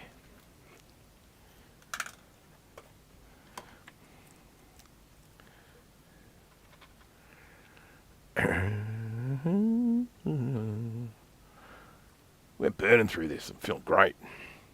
How's everyone else feeling? I'm feeling great. I'm going to undo that because it's in the way. I don't know why you wouldn't do that first. To the Mr. Person who does the guide. I'm going to use pliers for this. I am cooking ribs for dinner tonight, and I got to tell you, I'm pretty damn excited about that. I love ribs. Slow cooked. Yummy, yummy, yummy, yummy. Okay, I've done that. I can move on now. I've done that. I can move on now. What's he doing here? Disconnect both fans by pulling their connectors straight up off the logic board. Here we go. One thing I will say about Apple, and they've certainly continued this tradition into the later ones, like the Intel ones that I work on. I haven't worked on super new stuff. Probably about the newest computer I've looked inside would be... Yeah... I didn't pay much attention to some of them that I was looking at. But anyhow, is the fact that a lot of the time when they have these connectors on the board, they never use two of the same connector. So you're not sitting there going, oh, which one plugs into which? I don't know if that one goes into that one or that one goes to that one. They're always designed so that they can only go on one way and that all the connectors are different. They're slightly different sizes. And even with something like this that only uses 4 cables, they've put it into a 6-pin connector so that you don't get it mixed up with the other fan one. I just think that's it's nice. It's nice. I like it. What are we doing with this one? Slide the inverter to display cable from under the metal clip mid-plane. And then we've got to unclip that clip. Just like that.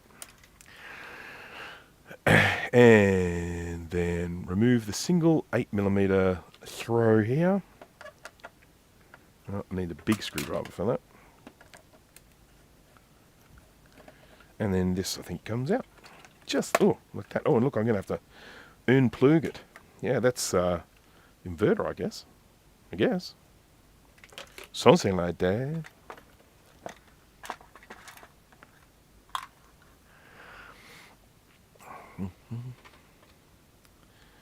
Yep, it is the inverter. I've already done that. Yeah, keep up, I fix it. What are we doing now? The connectors are removed in the next few steps. Slide onto long pins attached to the logic board. Be sure to only pull them straight up from the logic board to avoid bending the pins. If you do bend the pins during removal, use the connectors as a guide to bend them back straight. Cool. And we are talking about... down here. Oh, here we are. This is it, eh? Got to lift these up. One. I'm just going to use pliers for this. My fingers are too fat. Is that meant to come undone too? Doesn't seem to. No, he's staying put, so I'll just check with instructions. Okay, to lift the microphone cables enough to grab the microphone cable connector and pull it straight up off the logic cord. Yeah, it is meant to come out too. Hey, got it.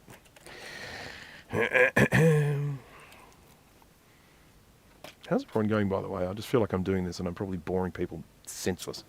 Okay, that's the airport card. We don't have him. That needs to come undone. Oh, God. Come on. See, this is this little plastic tab that you would have originally used to lift this up, but the plastic is gone so crunchy now that it doesn't lift up anymore. It just falls apart. Well, come on, Mian. Get out. Far out. Okay, I'm going to do that later.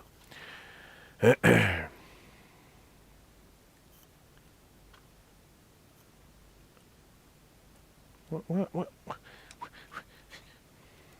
Okay. What am I doing now? The two T6. What?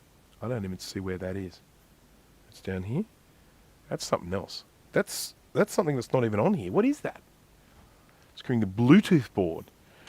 That's a spot for a Bluetooth board. It's not here. Okay, fair enough. Some models may not have Bluetooth module. There we go. Thank you. All right, now we need to undo 6 of these Torx ones. So let's grab our Torx driver here, and we've got one here. One here. One here. One here. One here. One here. 1, 2, 3, 4, 5, 6. There we go. That's how many they said.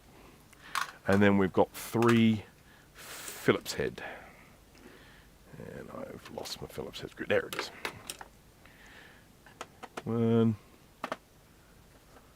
Got to go have some lunch. We'll catch up later on. Thank you very much for joining, Luke F. Is the service manual you're using from Apple? No, I'm actually using the iFixit guide. So this is the website, ifixit.com. And they actually have a guide. Holy crap, look at all these surface mount electrolytics. Not changing those. Stuff that.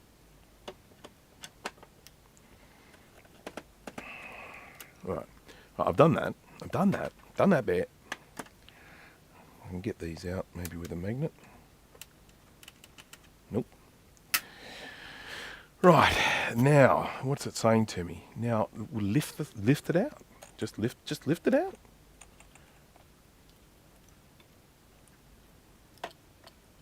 Feels like it's still. Oh no, it's moving.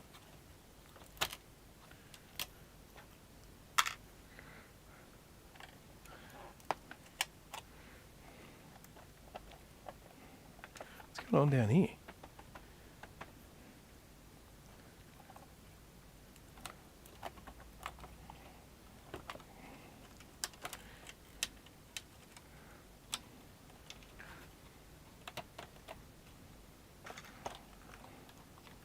Oh, that cable's going to come back to haunt me.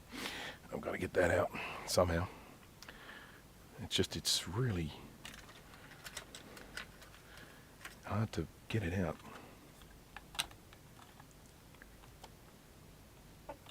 There we go. Just used a smudger. Spudger. Spludger.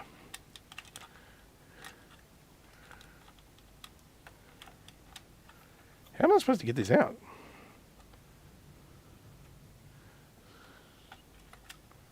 Can I feed that through underneath there? Bugger.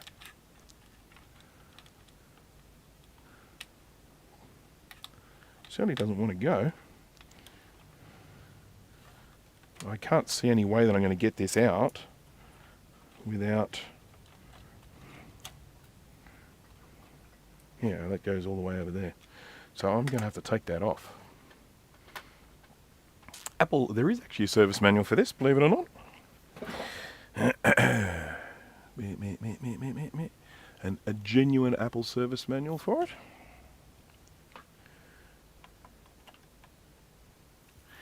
I gotta find it. Keep looking.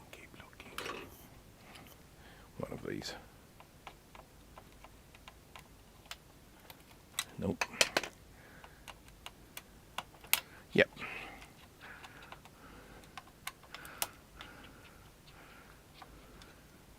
I'm actually going to take the airport holder thingy off because it's making my life a misery.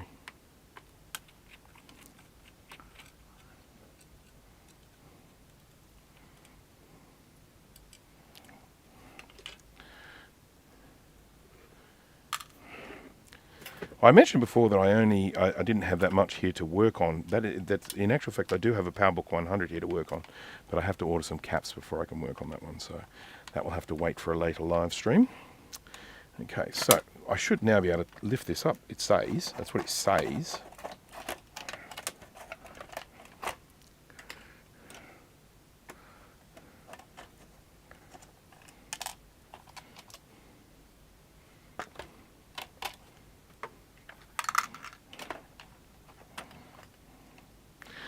Piece of cake. Didn't take 2 to 3 hours, did it? Look at that. There's so that's the heat sink there. So the great big lump of copper, I guess, sitting there. Geez, that'd be worth a pretty penny. It's just yeah, sitting there. Yeah.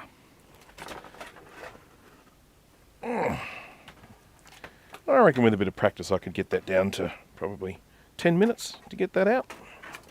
I reckon. There's a little thing for directing the light out to the front. Isn't that fun? Okay. Send you a few 2CIs to work on. I love working on 2CIs. Right, so here is the board. We have all of these capacitors here, which are just in horrendous shape. I'd be tempted to actually test them and see how they're going. I've got the power supply here. I've still going to have to probably maim that a little bit to get it open. And I dare say we'll probably need to do some recapping inside that as well. I don't know what the power supplies are like with these in terms of the reliability. I mean, I know that these ones certainly die. But for all I know, this could be full of swollen caps as well, but I'm just not sure. But I can't open it until I get my Dremel out because I've got to grind down these little things that are designed to stop us from opening them. How do you diagnose a machine if you only know that it doesn't turn on? Depends a lot on the machine. There are so many things that can make a computer not turn on, and I would suggest that really, if you're going to diagnose it properly, you would need a schematic diagram where you can actually see the processes. This one here is going to be fairly straightforward because I can actually see what the problem is. It's staring at me in the face.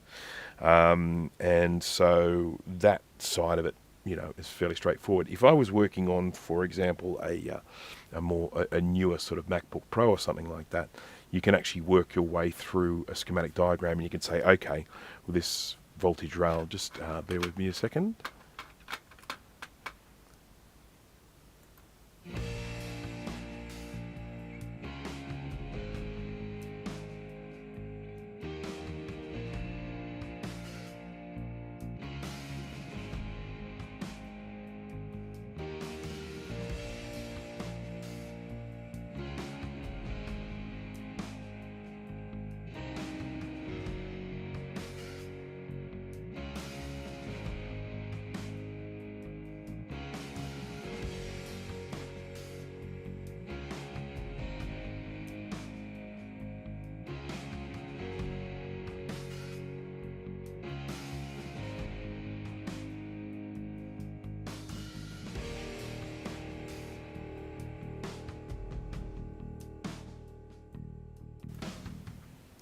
Sorry about that, folks. So yeah, the problem with this is basically just staring me in the face. So I know exactly what's wrong with this. I know that we've got all these capacitors that are, but in a sort of a more modern computer, you can sort of say, well, if we're getting power in this rail, power rail, but we're not in this one, you can kind of work out, well, it's somewhere there. That one's not feeding that. Where does that power come from? Where has it been created? And then try and locate it. But it's never that easy. Yeah, I know. Look at all these SMD caps. I mean, look at them all. There's gazillions of them. Let's hope they're all fine. I really don't want to have to replace all of them. There's 1, 2. These ones are polymer, so they're probably going to be okay. But we've got 1, 2, 3, 4, 5, 6, 7, 8, 9, 10, 11, 12, 13, 14, 18, 19, 20, 22, 23, 24, 25, 26, 27, 28, 29. 29 there that I can see I've probably missed. Oh, no, there's 30. So, and I really, really, really, really, really, really don't want to replace them. I love that. Little lid.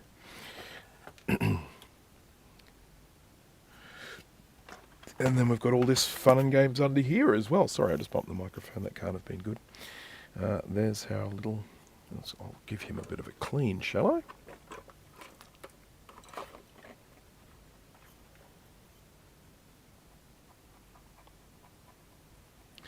I? IBM.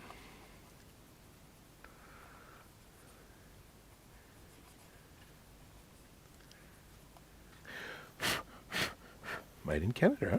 Eh? Okay. We'll of course have to put new thermal paste on that, assuming I can get it working.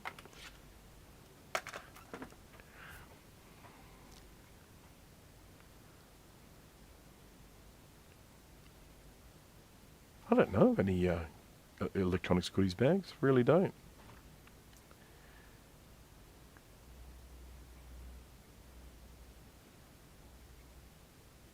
Love my PowerBook 540C. I realise that's quite far back in the chat. I just read it there. Nate, I'm 100% with you there. I love my my 540C as well. Having a 68040 in that little compact there with that little 640 by 480 screen, fire that up, get a game of I don't know, get a game of Civilization going or something like that. Mine even still holds a charge for a little tiny while. Love them, love them. Now, what we have here is we've got a little C of 180 microfarad, 6.3 volts. Now, I'm going to have to buy a whole ton of them. These ones here I can replace because I do have replacements for those. I'm pretty sure anyway they're 1016. So let me get my 16 container. So we might even be able to replace those. 1016. There's 16. I've got 2 containers of 16s because they're so friggin' common. And yes, of course, it's in the other container because, just because. Got to find my other container of 16s. I use it a lot, so I can't be far away. 16. It's got to be here somewhere. Is it under here? Oh yes, here we are. Hello, sir. 10, 16. I wonder if I have 1816. I mean, I don't think I have 1800s anything. So I'm gonna have to go. What are these ones? I mean, I don't have that many anyway. But this is 1500. No. So no 1800s. So may as well just purpose buy them. Here's my 16s. So we've got here, they're 1016, so yeah, I got plenty of those. We need,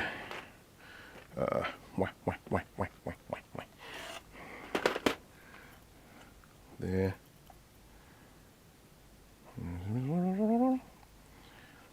So, oh crap, glasses. It is a lot of caps.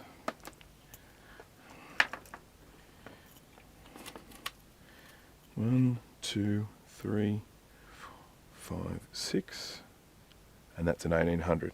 So it's this 6 here that are 1000s, and then all the rest I believe are 1800 6.3.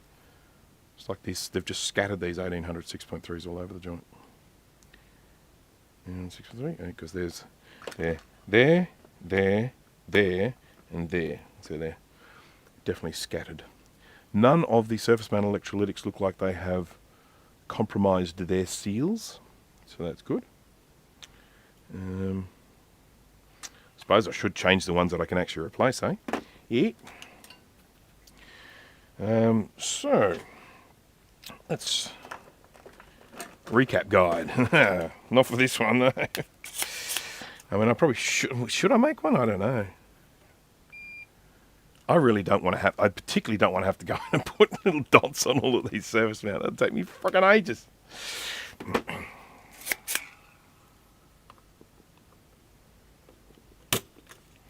Back onto my normal Hacko iron today. My last live stream I used a Kaiwitz. Sorry about the head view there. I don't think this sucker is doing a particularly good job.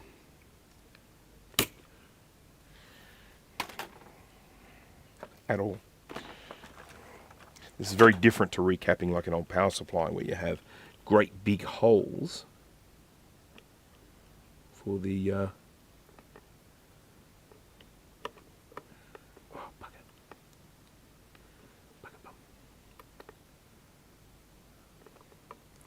Right, we're going to have to get a little bit creative with the removal of these because yeah, they're not coming out easily.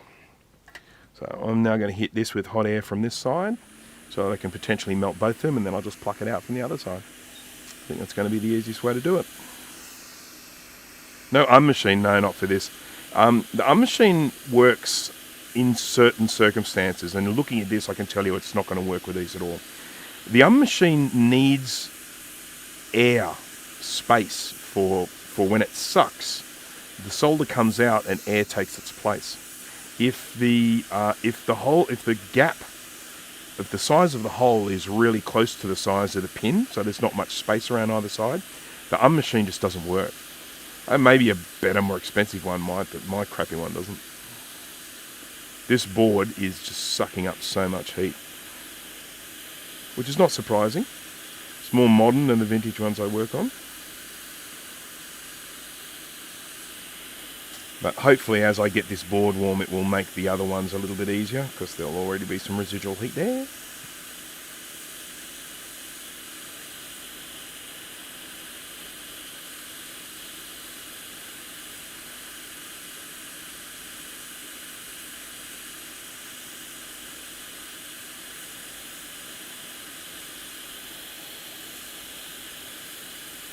Are we having fun yet?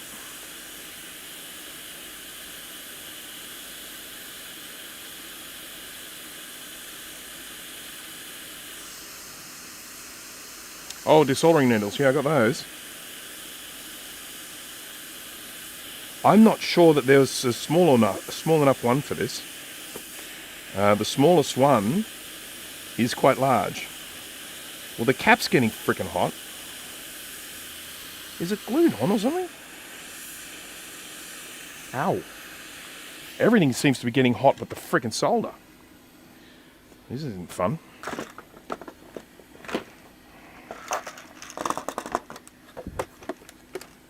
Just going to make myself a little bit of room here.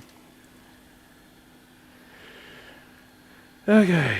Hi. Hello, Mr. Drippy Fan for Life.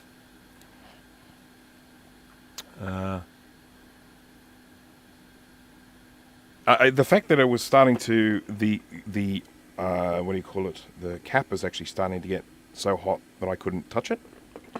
But then the solder still wasn't appearing to melt. Bit of a bummer. What would probably work better with this would be some low melting point solder. You put some of that on.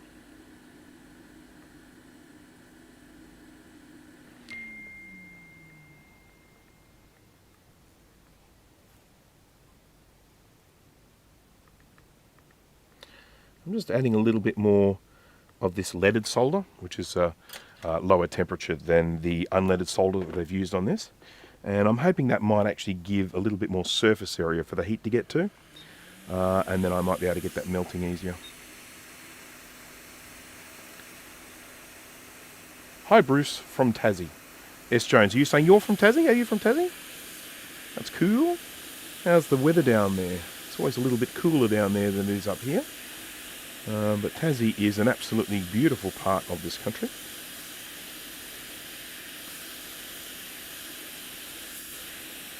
Constantly getting missed out on the maps though, isn't it? It's like you see a map of Australia, like a stylized illustration, and it's like, where's Tassie? I'm about to get postal with this.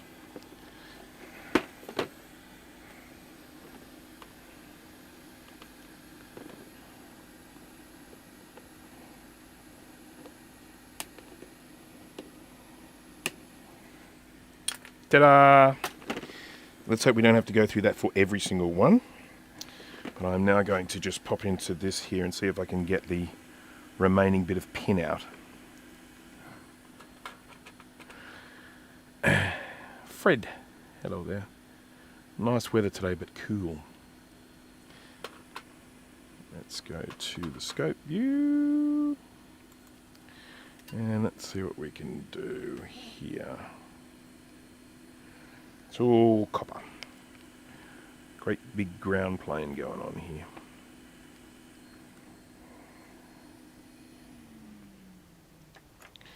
I trimmed these pins from both sides and I feel I may have stuffed myself up by doing that. Where are my tweezers?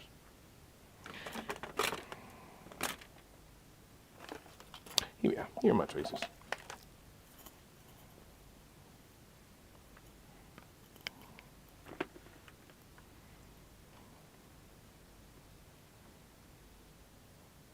The amount of heat that this is holding, wow.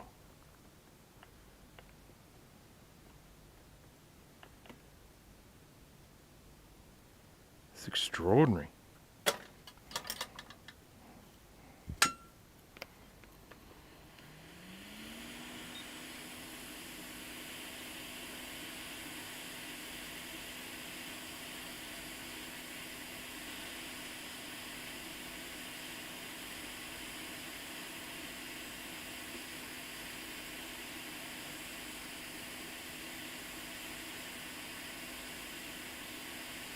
I mean, basically this board, this logic board, is a great big heatsink. And I am just throwing so much heat at this, and it's just not melting the solder all the way through. Because, you see the comment above, which one? About holding it with the pliers, cut it off and do 1 lead at a time. Yeah, that's sort of what I did. I mean, I don't have to protect these caps. I mean, as long as I don't damage the board while removing them.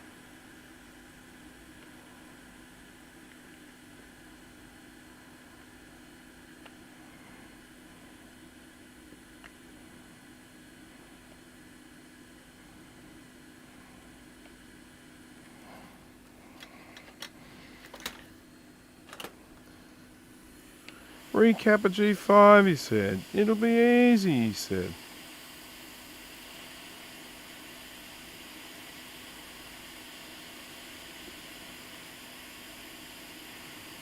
I'm tempted to roast this board, just stick it in the oven. And I do have my board preheater, but because of some creative modifications, when I switch it on, it occasionally makes the circuit breaker trip. And I really don't want to do that in the middle of a live stream, because then it'll just go black. I don't have any low melt.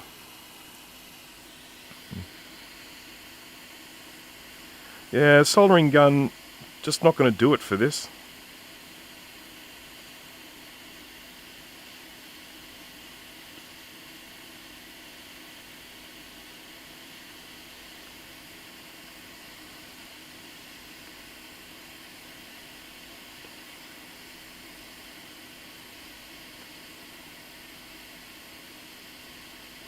This is why I'm having to get a little bit creative here.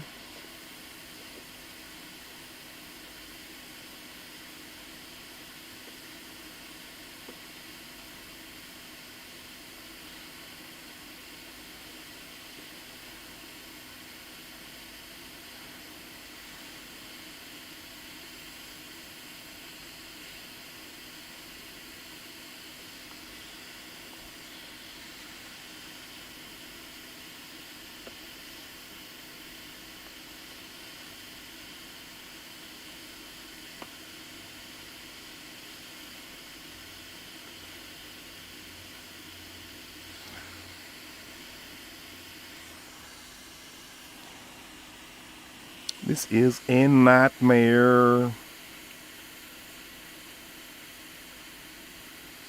Whose idea was it to work on this? The perfectly good old G4 power supply we could be working on, but no. Do the crappy G5.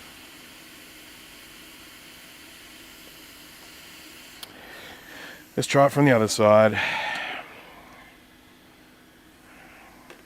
Yeah.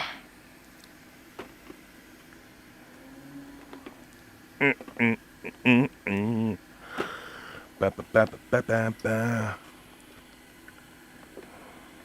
I will not be defeated by you, G5. Oh no.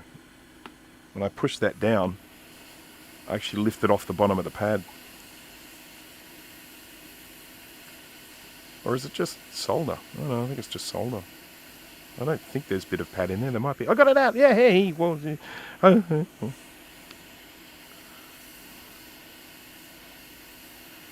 there pad in there? Could be.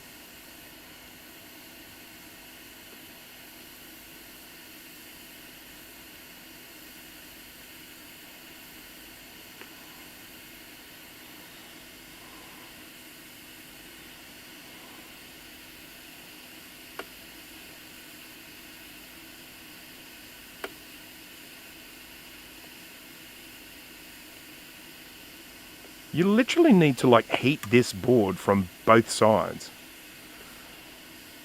It's quite extraordinary. I've never had so much trouble removing a through-hole component in my life. So at least I can now say, and when someone says, hey, I'm thinking about recapping my G5, I can say to them, don't do it. Just don't do it.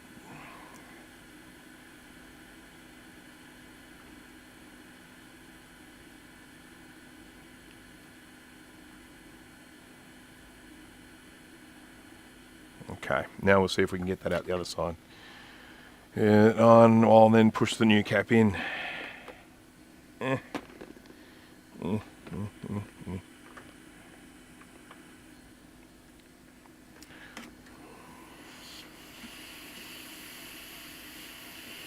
Okay, we got the pin out. That's something. So we won't do the next one the same as this one, because while we're just trying different things. It was a little fraught. My plan didn't quite come to fruition. And I am also going to get a much bigger tip on my iron here. Something that has better heat transfer.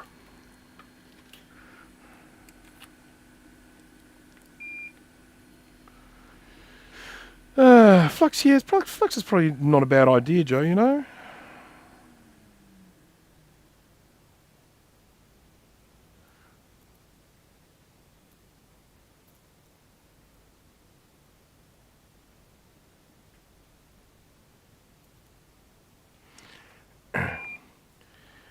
Yeah, this is just a mass of copper here. That's why we're having so much trouble with this. But we're going to try another one, and we're going to see if this one is a little easier. Going to take a few suggestions on board. One of the first things I'm going to do is I've got this really big, chunky tip here. And what I'm thinking I might be able to do is if I add some solder, like a lot of solder to this, and then I add a bit of flux. We'll add a bit of flux because that's another suggestion we've had from some people. And then I'm going to try and get this sitting in between the two pins, heating both of them at the same time. And then I'll try and yank it from the other side. How's that? How's that for a plan? You ever people like my plan?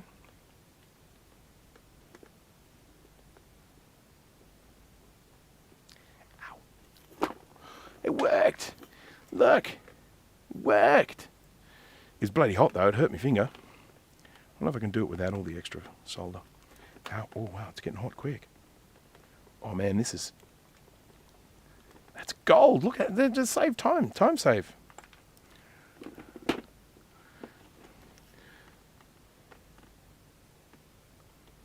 Oh.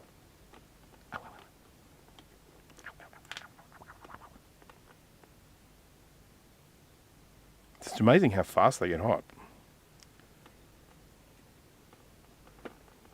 Need Teflon fingers. Or asbestos fingers, as they used to say. Oops. I bumped the chicken camera. Hello, chickens. I might move the keyboard out of the way so I don't do that again. Okay, here we go.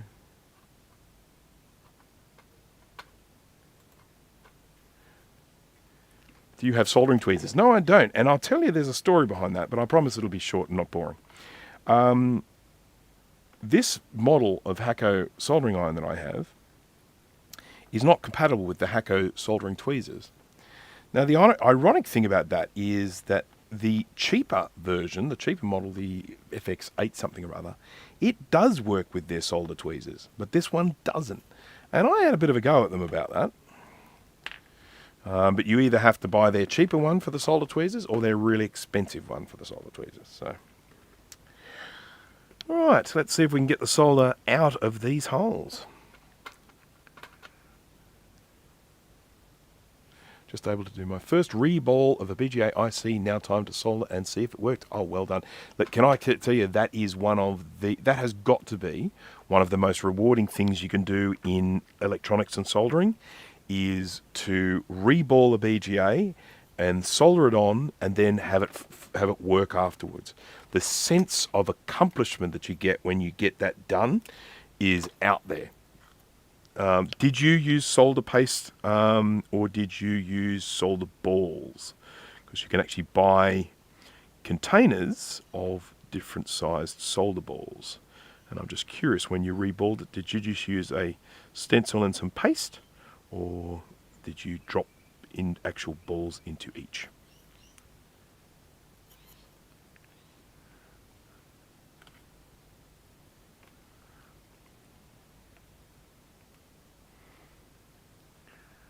This solder ain't coming out very easily, but I can probably add some of the leaded solder, which has a lower melting point, and that will probably help me here.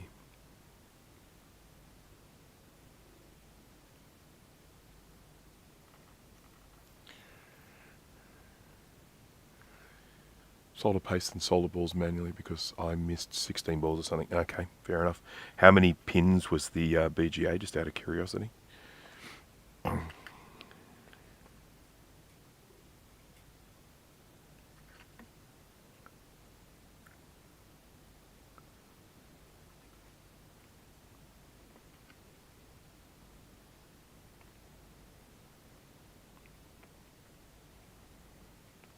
We may end up having to do some creative stuff to clear these holes when it comes time to put the new caps in, such as like heat it and poke at the same time. I have a die shot of the SE30 glue chip and plan to map it so it can be replicated, maybe make new chips through chips for makers. But what's known about the 7 other custom chips?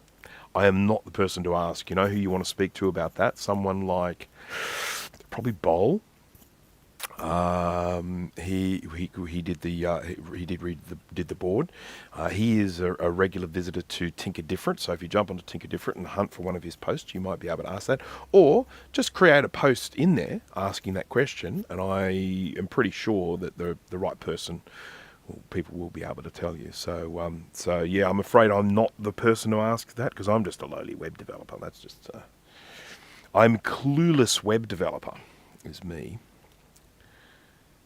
Anyone who's wondering why I'm saying that, it's to do with the theme of this stream, where I had someone on Facebook basically declare that I have no idea what I'm doing, and that is, and my videos are the result of when a web developer with no engineering experience makes the video.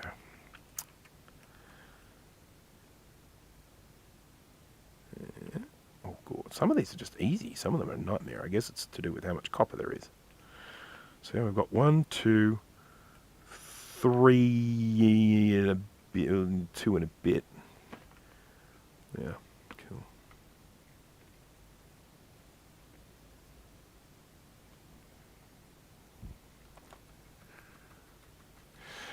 So Kai hasn't done much work on the SE30. I mean, he may well know about some of these chips because Kai's got a large and delicious brain, but but Bol has probably done most of the work with the SE30 as opposed to the SE. SE, Kai's your man. Classic, Kai's your man.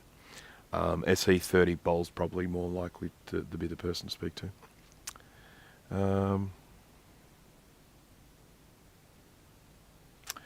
Imagine people might like to have some... Yeah, I've got a whole ton of those real-time clock chips. I bought a whole stack of them for that very reason. Now, having said that, I think someone may have found a way to replicate the real-time clock chip. I vaguely remember somewhere on TinkerDifferent there was a project there that someone was replicating it. So, yeah. Bol, who's Bolle. He created the SE30 kind of reloaded board. So what he did is he made a new SE30 board. So if you have a battery bombed one, you can remove all the components and then move them onto this one. He changed the design because the original SE30 board is 6 layers. It has it has a voltage layer, it has a ground layer, and then it has 2 data layers inside, and then a layer on the top and bottom. So it's a 6-layer board. What Bol did was he took the schematic and essentially like re-engineered the board, and he made it into a 4-layer board. So it's actually a more reliable board now because you don't have those extra data layers swimming in the middle. So even if it was to get battery bombed, it would probably survive better than the old boards do. Yeah, so he had to do a lot of work with the SE30 to make the PCB. So.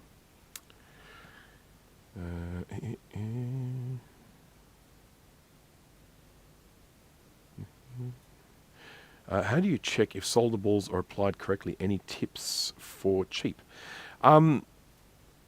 So the method that I use, but keep in mind that when I'm using BGA chips, I'm generally working with quite small ones.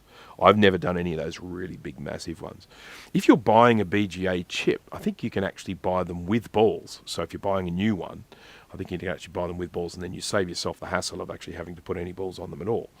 But if you are reballing one, I tend to use solder paste, and so I just put the stencil on, put solder paste on there, and some flux and whatever, and then I heat it, and then they just form into nice little balls. The main thing is to make sure that they're consistent. You want to make sure all of your balls are the same size, you know, I mean, as long as you got, you know, there's plenty of flux and all that sort of stuff. I mean, generally and the pads are spotlessly clean before you start reballing. That's another really important thing. The pads on the chip have to be really clean, no gunk, nothing sitting on there, and so that it's a nice flush thing. And then the balls will just stick to them. You know, it's all pretty straightforward. And then once you take the stencil away, it's not a bad idea to put on a bit of flux, heat again, just to make sure that the position of those balls wasn't getting influenced by the stencil, so they can then just sort of settle into a happy position, make sure that they all look the same size, they all look consistent, and then away you go. Where do people go to buy SE30s? Am I dumb for only knowing about eBay? Look, the best thing you can do, Cave Johnson, is jump onto an enthusiast group. I'm on several on Facebook, so there are things like the Vintage Apple Macintosh Enthusiasts. There's the another one, Vintage Apple Macintosh Enthusiasts of Australia. There's Swap and Sell, Vintage Computer Swap and Sell groups. You need to get onto those, and you need to say, hey, I'm after an SE30 and I don't want to pay outrageous eBay prices. It's not to say you don't want to pay a fair market value, but some people are charging stupid money for things on eBay. And you will often find that there are people that might have 2 or 3 of them, and they're happy to actually offload one to like a genuine enthusiast and sell it to you at a fair market price. So that's what I usually say to people if you're out looking for something specific. Get the word out on the streets. Get the word out with the enthusiasts. You know, I mean, there are people out there that have loads of one particular thing. I mean, Dana from Dana Does Stuff, the guy's got 2 Apple Network servers. Who has 2? I mean, those things are as rare as, rock and roll shit. I mean, it's amazing. Anyhow, who was it that did Sean's BGA reballing on his TAM at VCF last year? That I can't tell you. Colin Mister, maybe? I mean, Colin's definitely a very... he's very, very proficient sort of worker with BGA chips and that. So it could be Colin Mister. That would be my first guess, but I'm only guessing. I really don't know. Okay, so what I did want to do is just grab one of these little caps that I've just removed and maimed, and I want to check it. So I'm going to grab my multimeter, and I'm just going to put that into the whole microfarads capacitance testing, and we are going to just check and see what we're getting out of this. Oops. 1044. So the thousands are still well in spec. No problem there. But while we're at it, let's whip off one of these disgusting bulbous... there we go. We'll get one of these up here. These 1800s. And we'll whip one of these off and we'll just test that. Sorry, iron's got to heat up. DIY automated reballing machine. That'd be awesome. I have an SE30 in a MacFX clear case recapped. Only issue it has now is that if you throw a PRAM RTC battery in it, something is set hot on the SCSI bus. That is very bizarre. Very, very curious.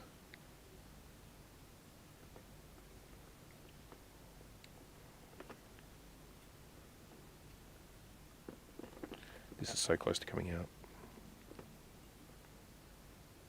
And the pins have gone all the way through. There we go.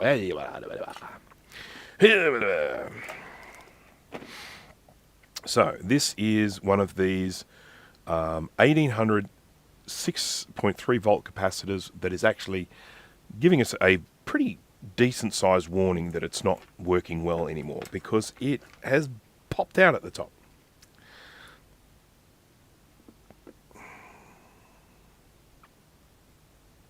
$12.91. That is definitely not within spec for an 1800. And of course I've got no idea what the equivalent series resistance would be.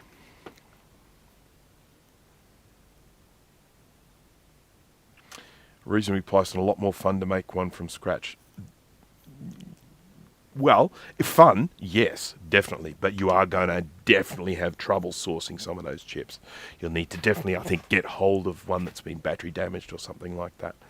Because, yeah, a lot of those chips, I think there are a few of those chips that are very hard to source. I'm going to just put these thousands on. What are we, 2? I've been going for a couple of hours, I think. I mean, 2 hours 15. I think I might put these caps on and then I'll call it a day. It definitely isn't one of my finer live streams, and for that I apologise to everyone. I didn't realise I was going to spend so much time wrestling with a capacitor. And of course, we don't get to test this at the end because I can really only do part of the job until I order some more capacitors. You know what I would really love to do with this? I got this for free, okay? So this G5 that I'm going to talk about here. So basically what happened is friend of a friend or something like contacted me and said, oh look, there's this guy, he's got all this vintage Mac stuff and he just wants to get rid of it. And I'm like, no worries. I was expecting that I'd have to pay something for it. I didn't think I was going to get it for free, but I went there with I contacted the guy.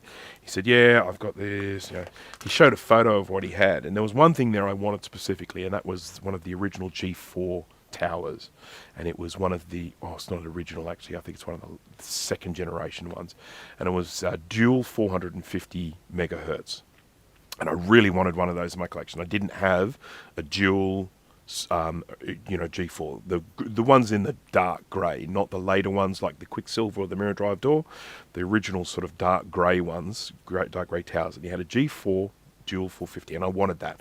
And I basically turned up there with some cash in my pocket, ready to say, here you go. And I said to him, how much for that? He said, oh no, you just take it. Oh, take it all. Just take it. So I walked away on that day with the G4 tower, an iMac with a stand, two G5 iMacs, a Snow G3 iMac, And I think that's it. There might have been one other thing. And I got it all for nothing. And I thought to myself, you know what would be fun? A little fun project to do would be to take the G5 that doesn't work, get it working, and then see if I can sell it on eBay for more than the cost of the capacitors it took to replace it. So if I spend 20 bucks on capacitors or 30 bucks on capacitors or whatever, can I sell it for more than $30 on eBay? That's the kind. That's what I was actually thinking about doing. So that I might end up doing that with this. So we've got our little plus sign here for the correct polarity of these capacitors. So I'm going to make sure I get that the right way around and have the negative on the lip. Calm down, crazy. Some of these aren't going to go through, I know that, because I didn't get all of the solder out of the holes. But the ones that I do get on, I'll be happy about. I was so happy. No, that one's not going in. That one's not going in either. That's half going in.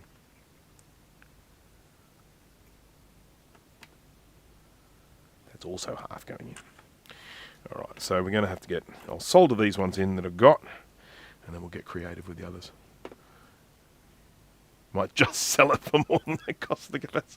Carl's a realist. Carl's definitely a realist when it comes to G5 iMacs.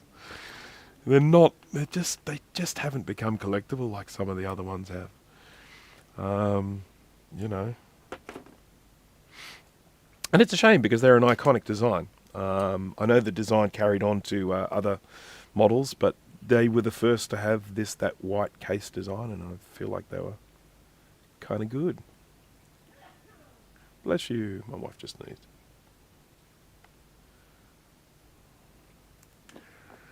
Right.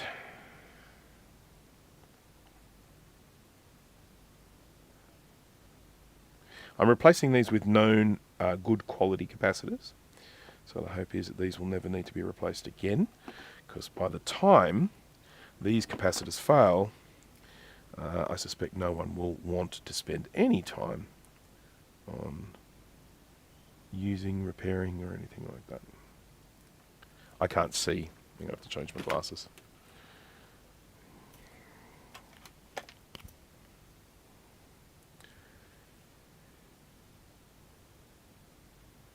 G3 was the third generation of PowerPC processors. Yeah. The very first, certainly at the place that I worked, probably the most common form of PowerPC that we used to have in the early days anyway, was a 604, it's either 603 or 604E. We had quite a lot of clones.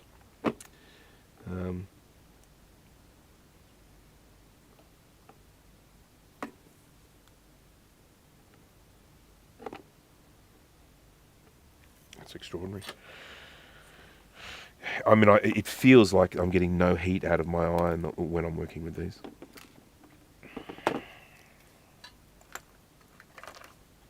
But I am. I'm getting trays heat.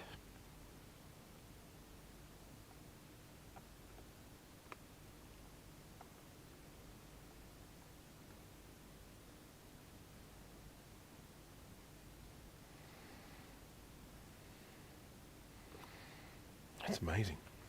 It's quite extraordinary.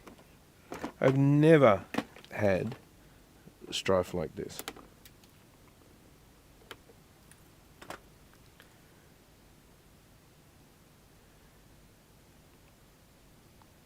Yeah, I know. This is the thing, Jay, where this is what I'm actually thinking with this is that, you know, if I get it so that the capacitors, if I replace the capacitors and put good ones in there and it's reliable, does it then become more valuable? People go, oh, man, what a rarity. G5 with good capacitors in it. My goodness. Must get myself one of those. Throw money at Bruce. Throw money at Bruce. You know.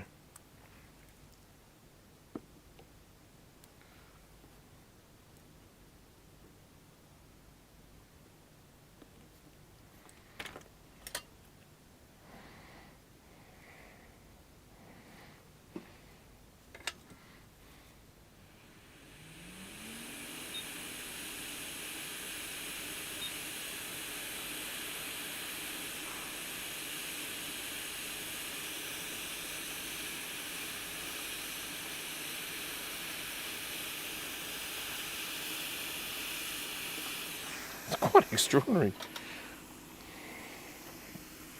Extraordinary. That's not working.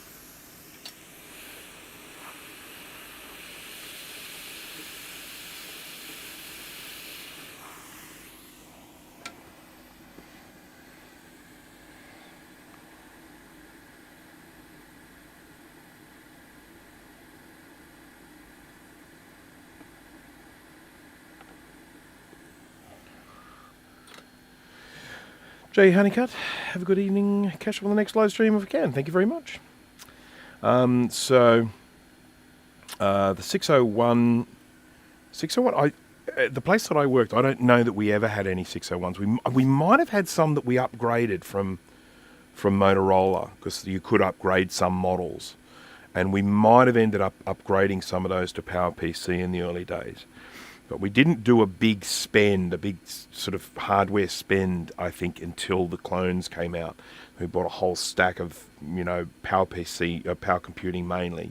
But we got some, I think, some Motorola and one of the other ones as well. Radius? I'm not sure, can't remember. But and then the next thing was G3s. We bought quite a lot of G3s at that place, G3 Towers, and we had a few G3 iMacs as well. And then to G4s. The G3, one of the big pluses with that is it still had an ADB port on it, and we actually had some software that required a dongle, a little ADB dongle, so we were able to still use it on that G3 with our dongle. There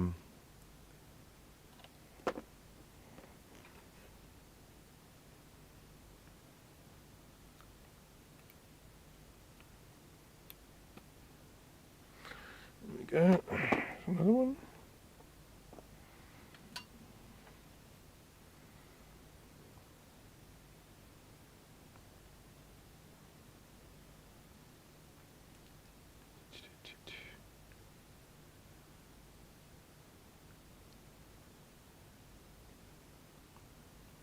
Curious Mark is an interesting YouTube channel. I will have to check that out.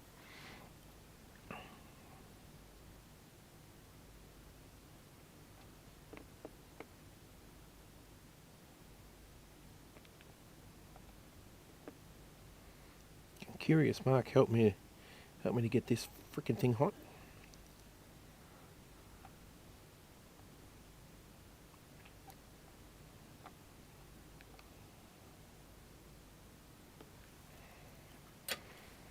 I'm literally having to put solder onto this and then hot air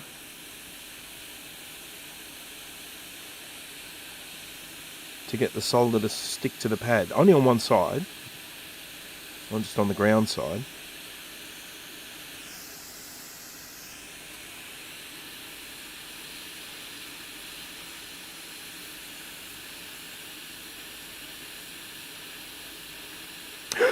I just lost a diode.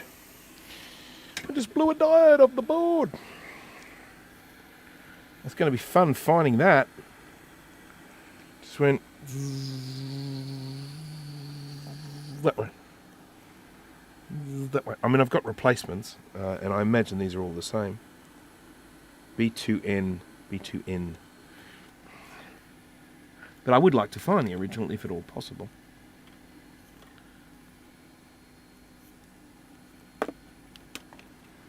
Might still be on the board somewhere. But I feel like it just zoomed right off. Went that way. Anyone want to catch the number of that diode as it went flying across the table?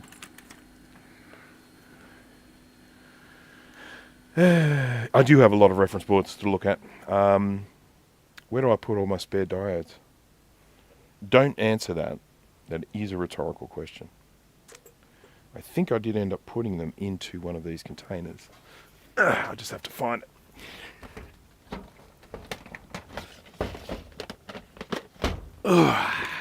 There we are. Microdiodular servo systems. There we go.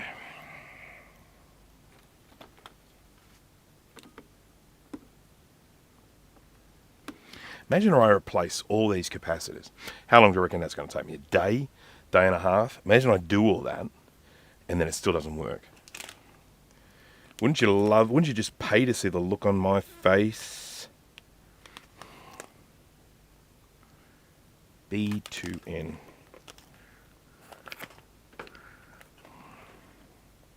B2N.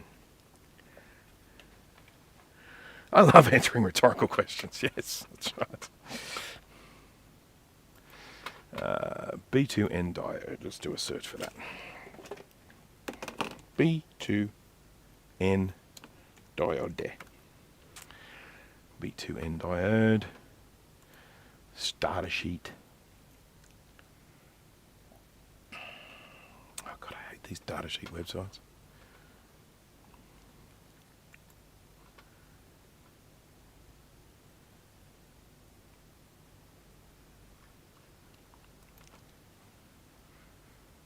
B2N, B2, B2, B2. SOT353, is that? Single low voltage rail to rail output optional amplifier, no. Zener diode, Zener. These Zener? Switching, no these aren't. Well, I'm going to have to try and find the original one then, because my spares aren't Zener diodes. Zener Warrior Princess diodes.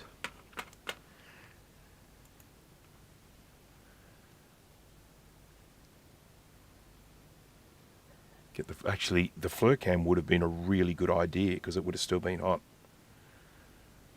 I do have a thermal camera here. I don't doubt it'll be hot anymore though. This is a V4. If anyone wants to check out my review of this particular camera, there is one on my YouTube channel. I am reviewing another camera right at the moment, and it's freaking impressive.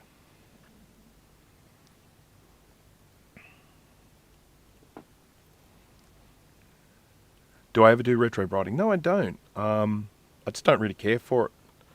I don't really care what colour the plastic is as long as it works. So I just really can't see the point in spending the time. For me, I know it's very important to other people, and I'm not going to criticise other people for doing it, but it's just not for me. Two balls merge while soldering the chip. Accidentally hit the hot air station. I was reballing time again. Been there. I can feel you. I can feel your pain. Right, okay, well that diode is not hot anymore, so it would have been really good to just have thought of that right at that moment, but unfortunately, that needs, I'm just a web developer.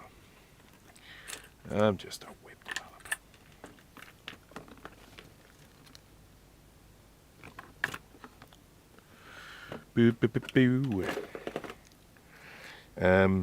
Yeah, oh well.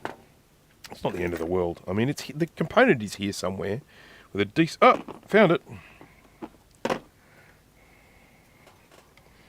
Let's put it back on, shall we?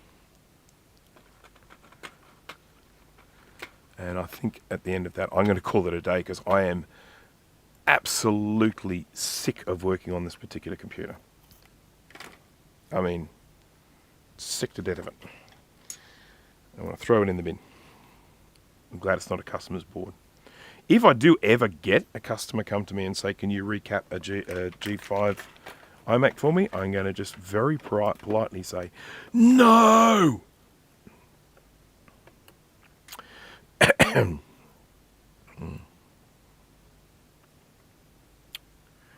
B2N.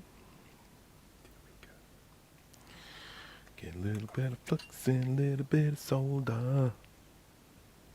Oh, that's a great big tip here.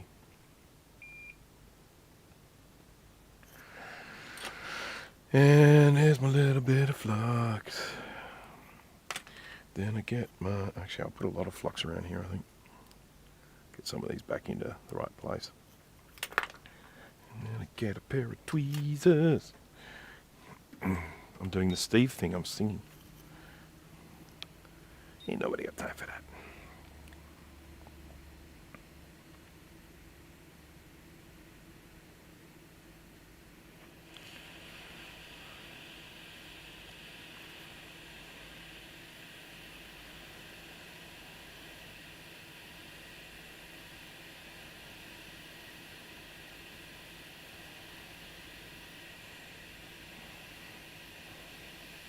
case you're thinking to yourself, hey, didn't you just blow one of these off for the hot air station? Aren't you worried about blowing another one off?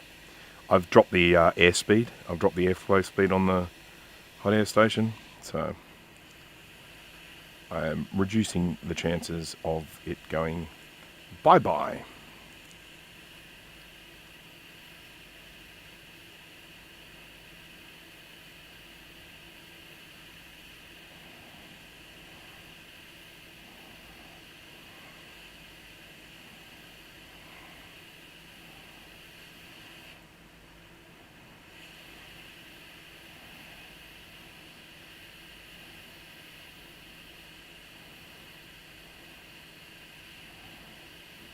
That'll do.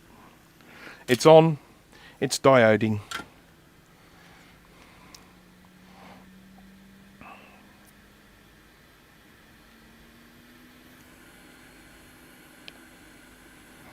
These are these ridiculous kind of solder joins that I've done here because I can't get the heat.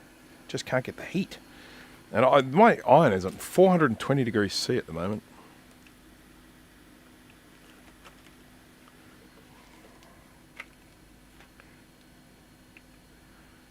How far up can we go? 450. Let's try that.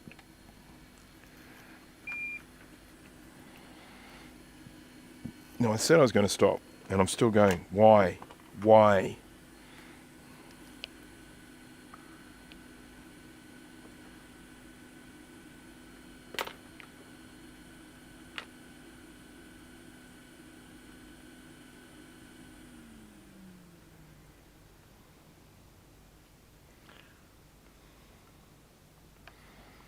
This one is a nightmare. Yes, I'm talking to you.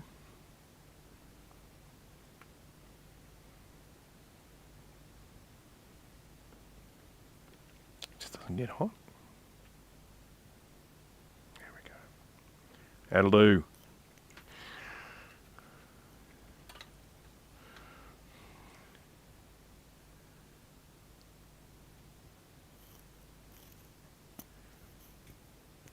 MacBook fever. Is that anything like Pac-Man fever?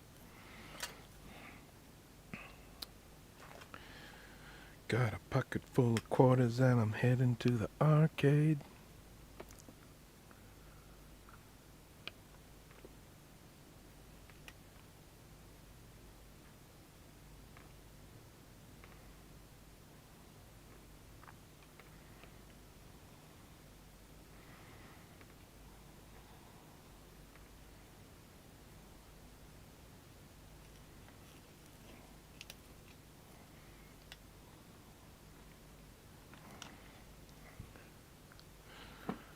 This is another really hot one. I mean, really sort of grounded one.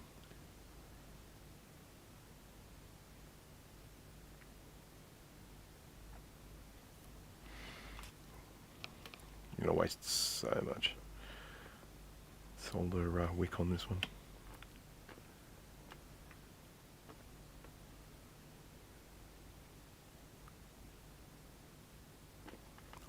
Look at this one is just being such a pest.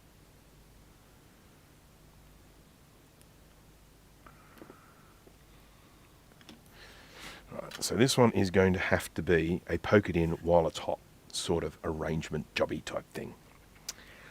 It's this one. This one here. Hello.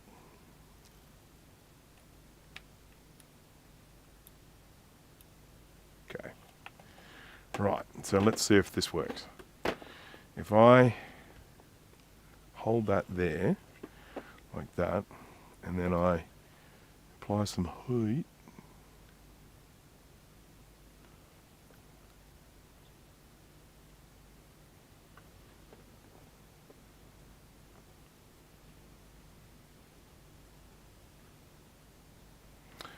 I feel like my I've lost the pin. It's so dirty here, I can't even see where it is. Be sure to smash that like. I promise I'm going to finish as soon as I put this one in. I will. Just feel like I need to get this one in.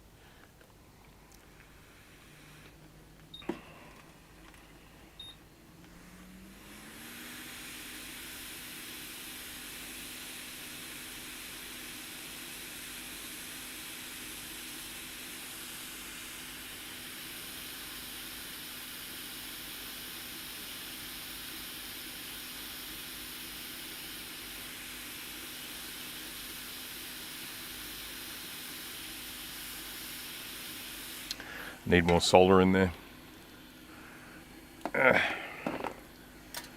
Got to get that heat transfer.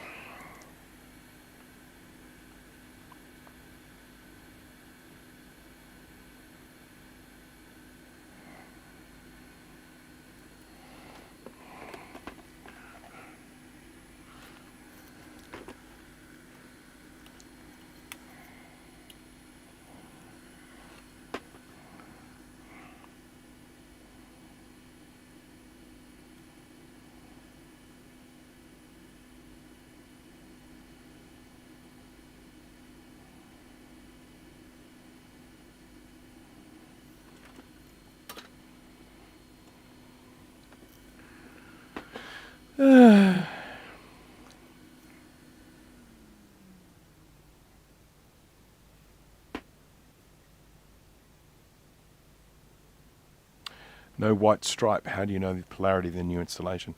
There's a little, I mean, there's gold stripe for negative on the cap, but there's a little white plus for the positive. Screen printed on the board.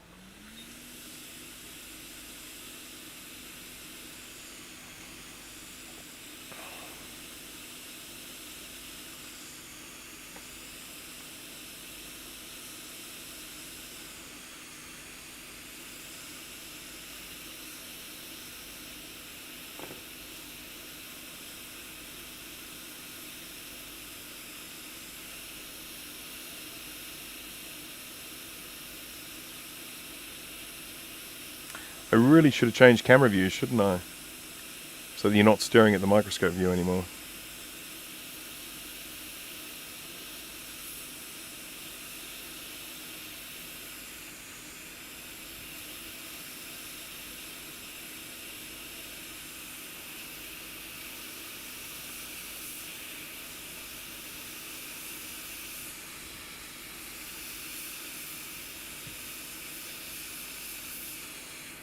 Right, giving up.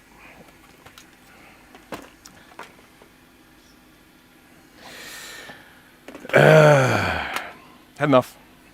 Had enough of this board. Need to take a break from this board, walk around the block, do something else. Otherwise, I'm going to snap it in half. I'm going to just grab it. I'm going to just snap it in half on my knee. I don't want to do that. So, I am going to wrap things up now because I have been going for like 2 hours and 40 minutes. I have not had lunch yet and I'm super hungry. I need to go shopping. I need to go and get stuff for dinner tonight because I'm cooking slow-cooked ribs. Yummy, yummy, yum. Looking forward to that. So, I want to say a great big thank you to everyone who has watched today. I have to apologise that the live stream was a little bit of a schmozzle. It wasn't my normal thing. I was trying to mix it up, trying to do something a little bit different rather than just continually working on, well, SE30s, basically. That's all I've been doing lately. So if you've watched it and you've gone, I prefer the other stuff, I don't blame you. But as I say, I do need to every now and again try and mix it up a little bit. The moral to the story is these suck. The G5 iMacs really suck. There's nothing really redeeming about them other than their design. The fact that they are just such a nightmare to recap is really not fun at all, not joyous. So again, thank you everyone for tuning in. I have enjoyed your company. It's been a lot of fun. The chat has been very lively and very active. Thank you to all you sort of regulars that sort of have turned up, and watch out for that. What was his name? Jeff Davies guy, on Facebook. Yeah, just be careful of that guy. Thanks again, and I hope to stream hopefully next week, probably either on Saturday or Sunday, which is Friday night or Saturday night in the US, and I will try and find something more interesting to work on for that. So thanks everyone. I hope to see you at the next one, and bye now.